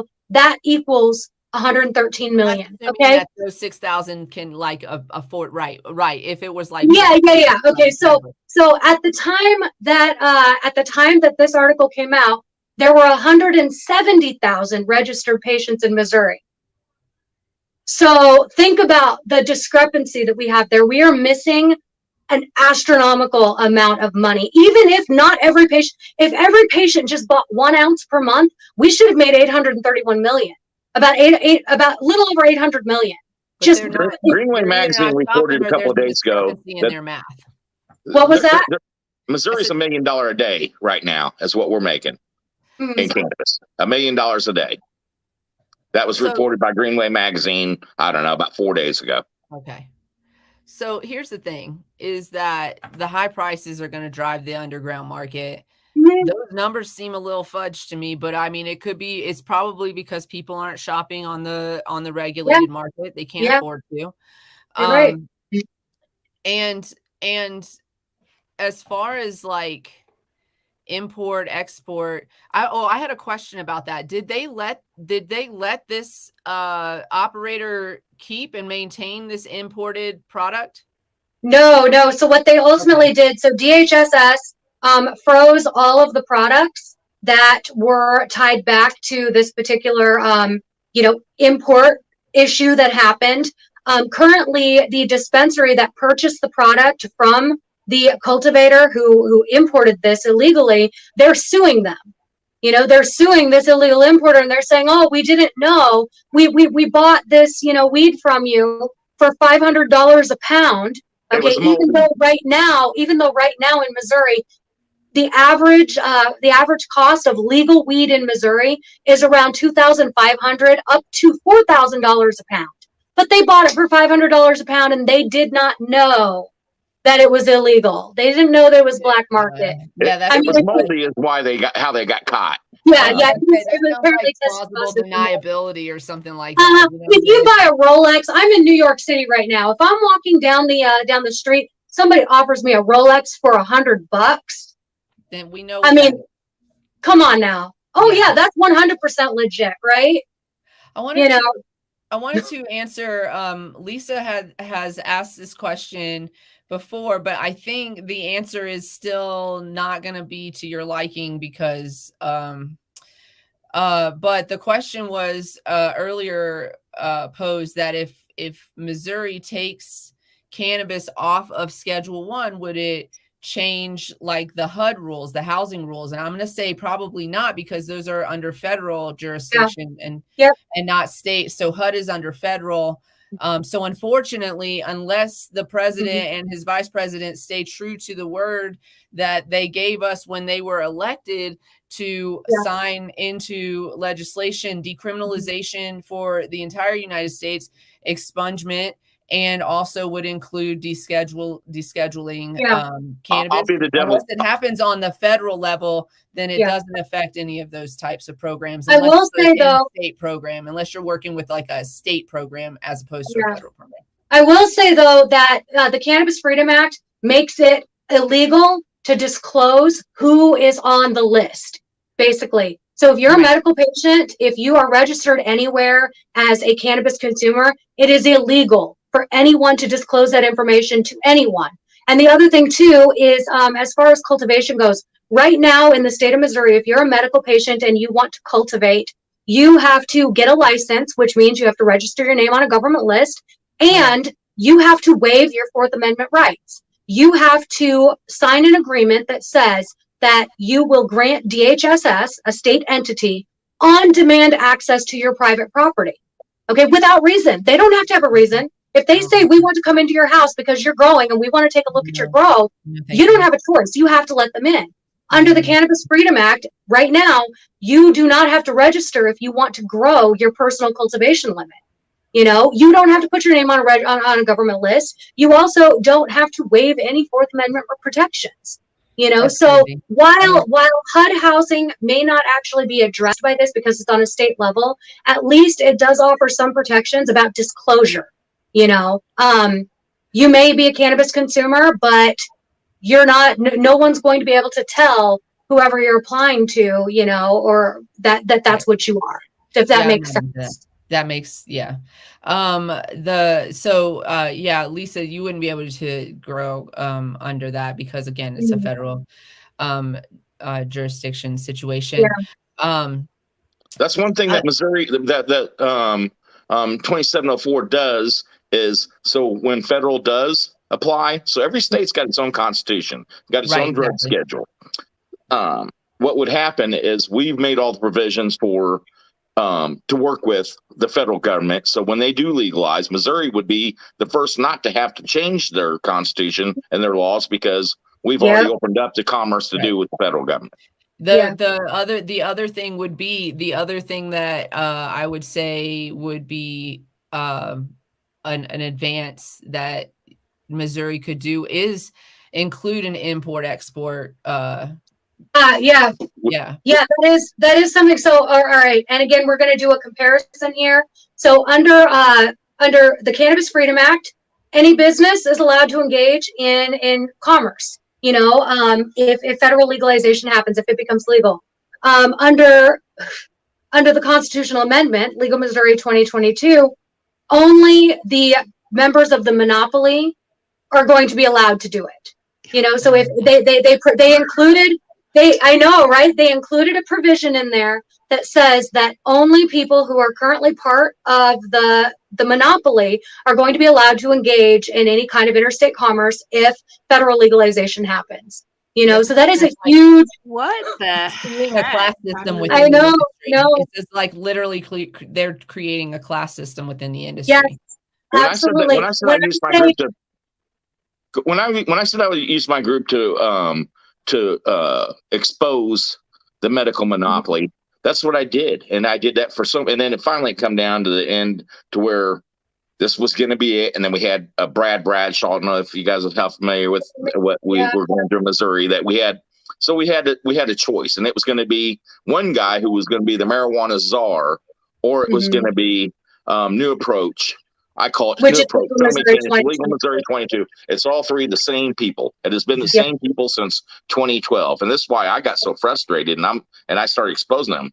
And I've said this many times, but people can go to the Missouri Marijuana Legalization Movement group and use the keyword search monopoly. And I was saying this was a monopoly since 2015 when I started the organization. And you can see thousands of times where I said, this is a monopoly, this is a monopoly. Because I've seen the same players doing the same things and reading their rules. And these rules were all written for them. And nobody paid attention to what they were signing and reading and voting for. I voted no against medical. People wanted me to go to hell for that because I voted no against medical.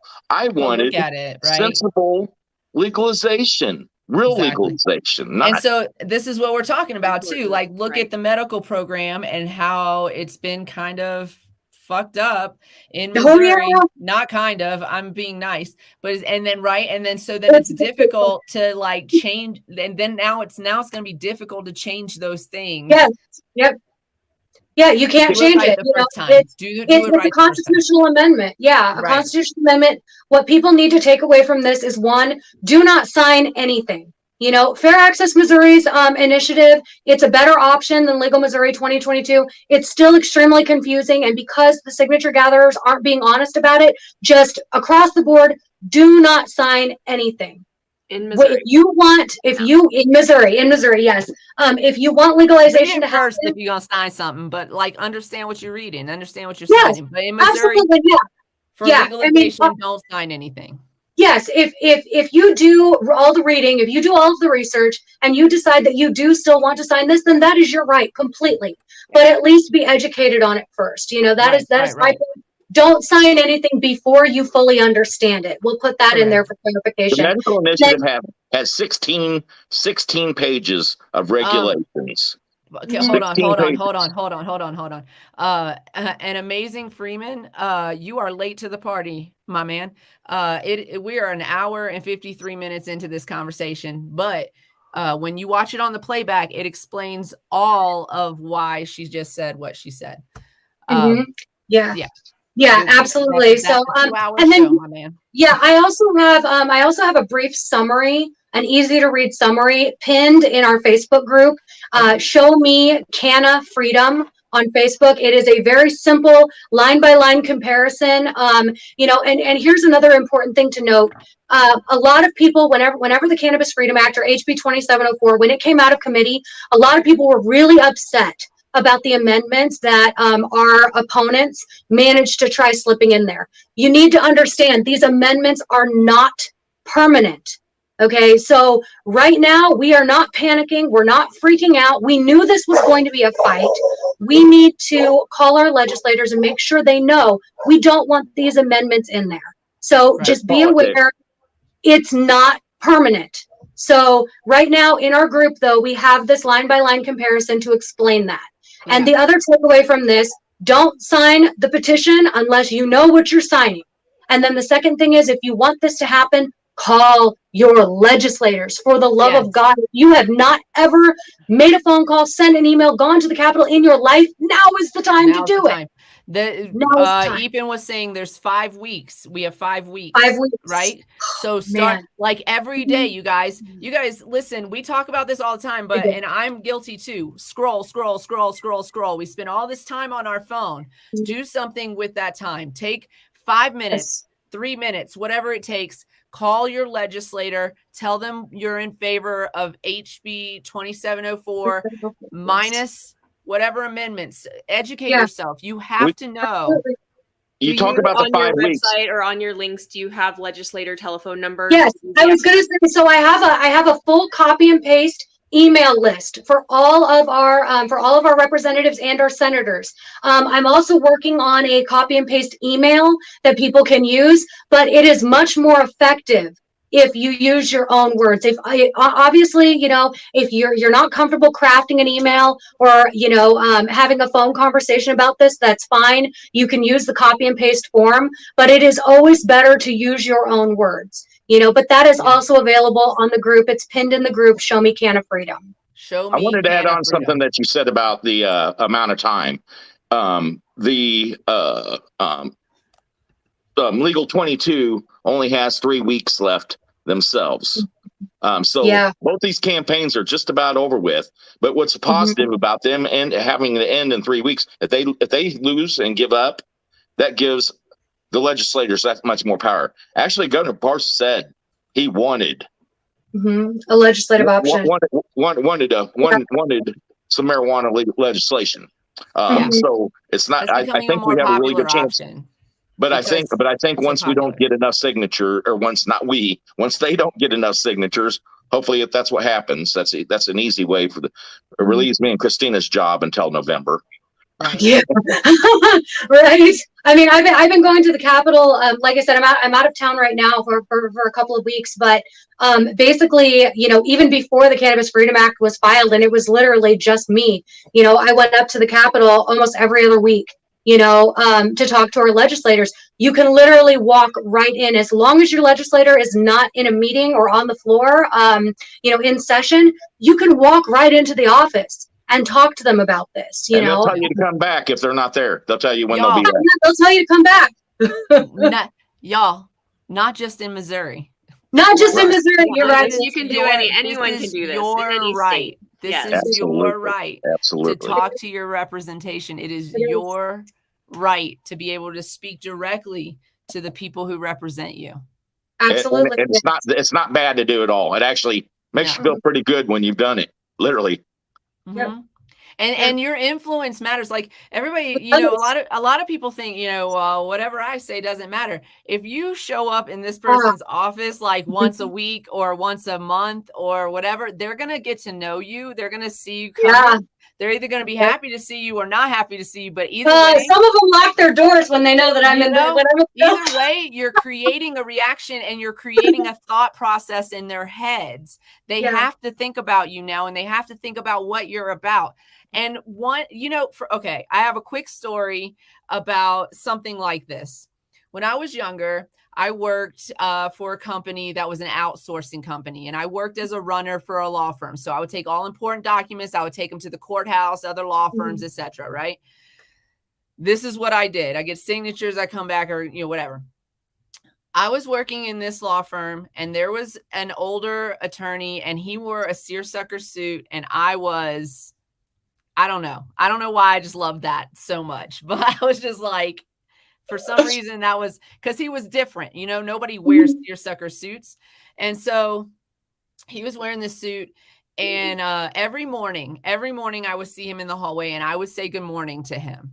I would say good morning. I would greet him in the morning and he would not say anything to me. And my coworkers were like, don't bother with him. He doesn't speak to anybody, blah, blah, blah, blah, blah.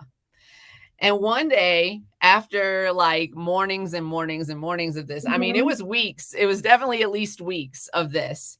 One day I said good morning to him and he said, good morning.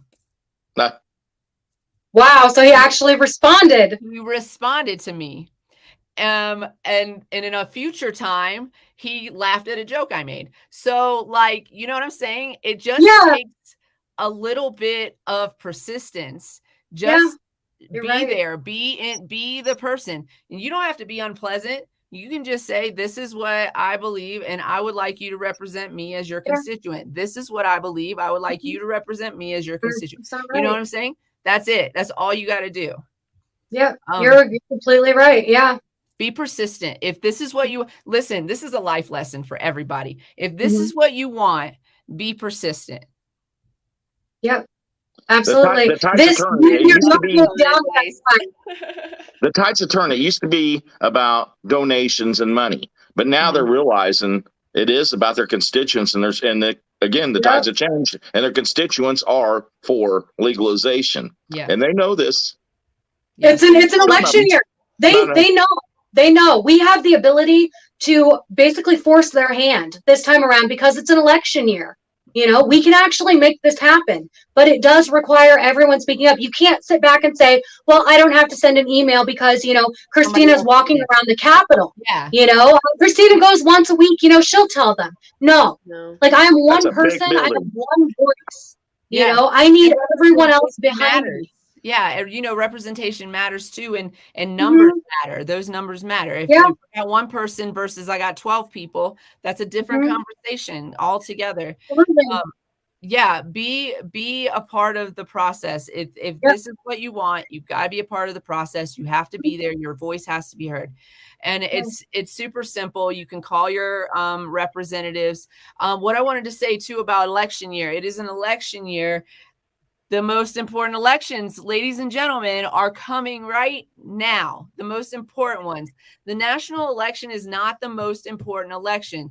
The local elections that you have every year in your little county or in your city, those are very, very important because those individuals are directly representing you and what's going on in your city, in your town, and in your state. And in, you know, what I'm saying. So like, vote for those individuals. The president kind of has to usually, for the most part, listen to those representatives from those states because they represent us, right? So those are the individuals that we need to have get elected. And actually, Brian Manlove, the gal the representative we've been working with, she actually called the president about 3 weeks ago, Christina. Yep. And she sent out, she's so Ashley Bland Manlove, she is the chair of the Legislative Black Caucus in Missouri, and she called on the president to honor his campaign promise, you know, and decriminalize, legalize federally.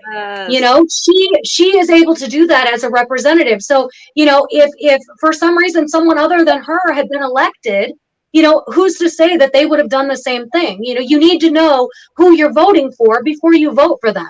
Exactly. You know, don't just blindly vote across the party. You know, you need to know who they are. And most importantly, if they are not going to listen about something like this, they're not going to listen to you about other things. Anything. You know? Yeah. And I would vote for Ron Hicks, and I would vote for Ashley.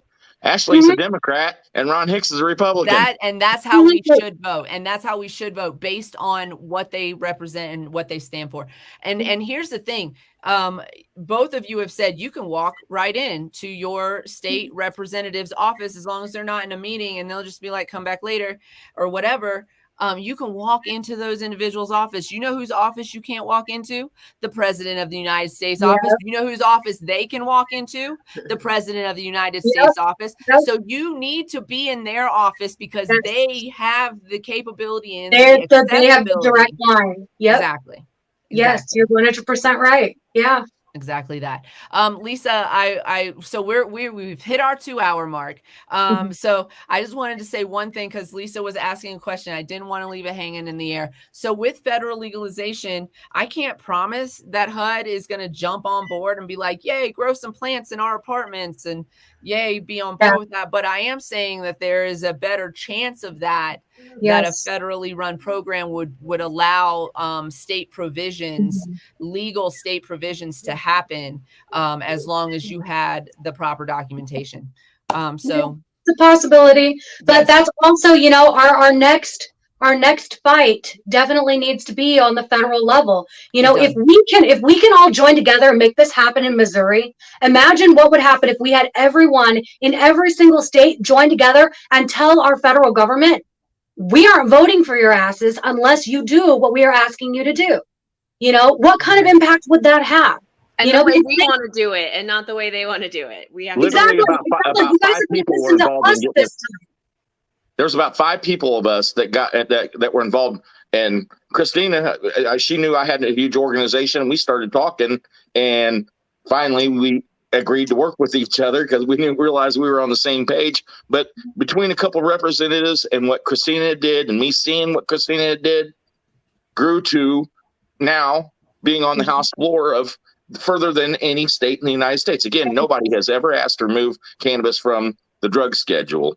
And so what us few little peons have done have taken it further than anyone ever has in the United States. We may not have it yet, but we've taken it further. Yeah. Within the second visit. So I went up there the very first time, you know, this was back in January. The very first time I went up there, had a conversation with some people, and then one phone call later, you know, I followed up with Representative Hicks right after that, and I ultimately ended up writing a piece of the legislation that ended up in the Cannabis Freedom Act.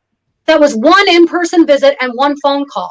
You know, that is how receptive people are to hearing from the cannabis community. You know, we are not a bunch of losers sitting in mom's basement anymore. You know, we are voters. We never were. You know, we have a right to be heard.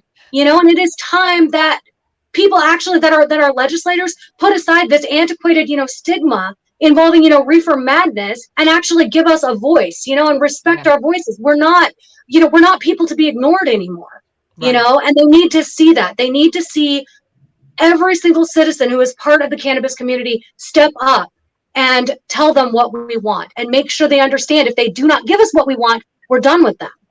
You know, I would like to argue that we were never a bunch of lazy stoners sleeping in our no, we weren't.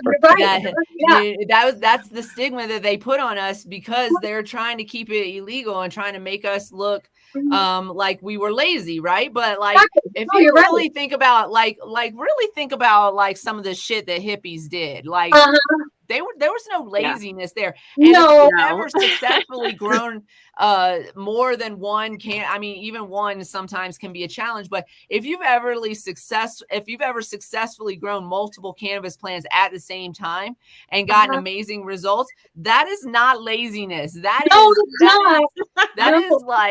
is like attention to every single detail. Alarms are set for like if the temperature changes funky or the I know all of that, and there's nothing lazy about it. I had one representative talking about that in particular, that stigma about, you know, laziness and all of that. And they were like, well, what is the societal impact going to be of legalization? You know, we already have people who don't want to work. Oh, well, you know, so what happens? And I'm sitting here going like, enjoy going to work if they have legal access. It was like, oh, okay, we live among you right now. Like we live among you. And, I mean, there are people who wake up in the morning and part of their daily routine getting ready in the morning is a Whizzinator. Okay, like you're gonna sit here and say that society doesn't have a place for people in the cannabis community. We're already here. We're here. We're already part of this. rights. Yeah. You know, Right. We've been Absolutely. afraid to speak up or be, seen or heard until, and Yes. now we are. You Now said we're something, here. Christina, at the beginning of the show, and I held on to this for probably just this specific moment. Here it is, ladies and gentlemen, moms and dads, please open the door and walk your ass out of the cannabis closet. Get out of it. Get out of it. Yep. Make yourself public. The only way we break the stigma is if you walk out of that closet and they see you, who is a functioning professional, money maker, good parent. When they see the quality of the person that you are and correlate that with the fact that you are a cannabis consumer, that is what changes the stigma. That is what does it. It's the people you know that change your mind about what you knew about people. Yes, it is absolutely. Take it as an opportunity to educate, give Yes. someone a choice to have an alternative therapy. If something hasn't been working for them and you see it, it's like, hello, share your Zen and how you got there. And 100%. Yeah, absolutely. That's the only way it's going to happen. Absolutely. Final thoughts. We'll start with you, Tim. Well, thank you very much for having us. Number one, two. We spoke on most of the topics, but I myself am a commercial grower. I've been to several different states doing it, but you know what? I won't do it here in Missouri because I don't want to be part of the monopoly. And me and Christina are going to keep, me and Christina and several others, I'm sorry to miss all the names, Mark and Ethan, we are going to continue to fight corruption, not just legalization, but the corruption that keeps legalization from happening. Absolutely. And where can we find you and the groups?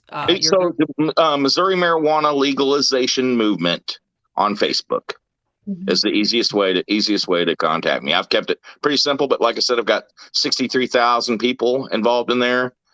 So been doing this for many, many years and never gotten a dime for it. Don't want a dime for it. Just want legalization. Hell, I might not even be part of the industry by the time it's all done. It's just, I've heard a lot. It's a human rights issue. It's not a, that's what it boils down to. It's really a human rights issue and how we've been cheated out of a plant, not to be cliche. I will say you're not the first person in the legal industry who has expressed frustration with Missouri's legal industry and do better, Missouri. So yes, thank you. And Christina, final thoughts for you. You did not mention at the beginning that you are also a brilliant author. So I just want to make sure that I mention it before. But Christina, final thoughts. Just, get involved. Now is the time to get involved. Like Ethan said, we only have a few weeks left. We actually have control over this. We can actually do so. This is the closest that Missouri has been to ending prohibition. And this is what I said at the rally. We had a rally at the Capitol March 29th. We're having another one coming up, before this is over. But there are less than 200 people stand in the way of ending prohibition in this state right now. That is unbelievable. There's way more of y'all than there are of them. Yes, we outnumber these people. Okay, we can make a difference, but it's not going to happen if we don't actually stand up and make our voices heard. So if you walk away from this podcast with anything else or with nothing else, let it be this: speak up right now. This is your chance to make a difference. And I am going to do everything in my power to make sure, I have no idea if the Cannabis Freedom Act of HB2704 is going to fail or if it's going to succeed. What I do know is that if it does fail, it will not be my fault because I'm doing everything I possibly can. And the rest of everyone else in the cannabis community, we need to have the exact same mindset, do everything that we can. That way, if this doesn't work, we can say we gave it everything we had. Mm-hmm. So, and again, my group fight again too, and come back and keep doing more. Exactly. Yep. Yeah. Yes, and the group is Show Me Canna Freedom. We're constantly updating, what's going on with the Cannabis Freedom Act. Like I said, there are a lot of resources, especially comparisons between, Legal Missouri 2022 and HB 2704. And my group and Tim's group, we're all of these groups. We're all working together in this. A lot of that same information is also in the Missouri marijuana legalization movement. So And either we'll post it place. too.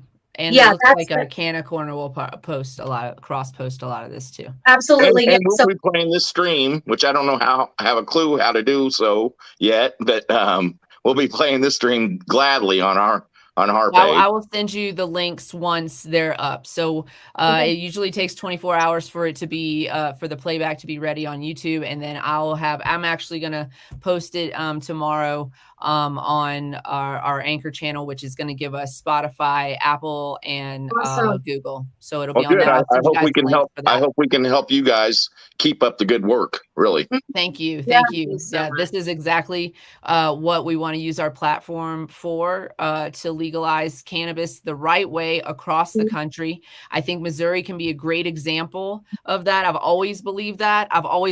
Y'all go watch episode 4 of season 1. Trust me, I've always believed that. I believe in Missouri, that Missouri can do the right thing. And we love Missouri too. Yeah. The reason I believe that is because I know so many of the people that are pushing the efforts in Missouri and being a part of the community and like really coming together, even if they have differences, coming together to make the right moves in Missouri. And I love it. Like from the beginning, I was invited out there for a MoCan event. I was invited out there. And I came out and I met a bunch of wonderful individuals. And when I came out, I saw how the underground / caregiver community was really, really the reason why there was a cannabis industry, if you will, in Missouri at that moment, because there was nothing. There was no regulated stores open. There was nothing available for the consumer, but it was legal to have. And so where are we going to get it? And it was the underground community that like came together as a network and provided this, you can call it what you want, medical, adult use. It's all medicine, in my opinion. You go home and have a beer after working a hard day or a glass of wine and just de-stress. I go home and have a blunt. And actually I smoke a blunt all day, but you know what I'm saying. But the point is that Missouri is really inspiring to me. Every time I go to Missouri, and I think MJ can attest to this too, every time that we've been in Missouri, we come back so inspired. Oh my gosh, fired up. We want to do stuff, so yeah, we love you guys, and we're rooting for you guys for legalization the right way, for sure. Yeah. And and hopefully Colorado can learn from it, even though we're come on, like pioneer. Hopefully we can take some notes and cross some lines over here, so when that import export stuff starts happening, I hope we can set the precedent. Yeah. The only state that has import export right now is Oregon, but they're prepared for legalization. They have an abundance. They have an abundance of flower that they're having a hard time getting rid of, and then there's states like Pennsylvania who have not enough to provide for the community. Like, we need import export ability. Yeah, we do. Honestly. Absolutely.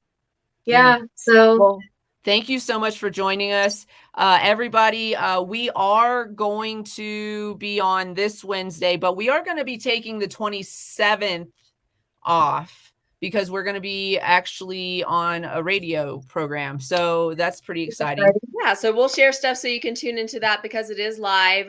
Would be typically right around the time we would be doing our show, kind of a crossover time. And so you can tune in and join us live there. That's on 4/27. It's a little ways out, but we wanted to kind of give you guys a heads up, because we know you set your alarms for us. Can't wait to share you guys' content. Yes, absolutely. We'll share all of that stuff with you guys. So we're gonna wrap it up. And as always, everybody, be nice to yourself. Put your mask on before assisting others. Yes, definitely do that. Cultivate love, bring it to you, spread it around. We deserve it. You deserve it. Open that door for love. And as always, everybody, stay lifted. We're going to see you on Wednesday at 4:20 Mountain Standard Time for the next show. Set your alarms and your alerts. We will see you next time. Thank you all so much for joining us. We love you.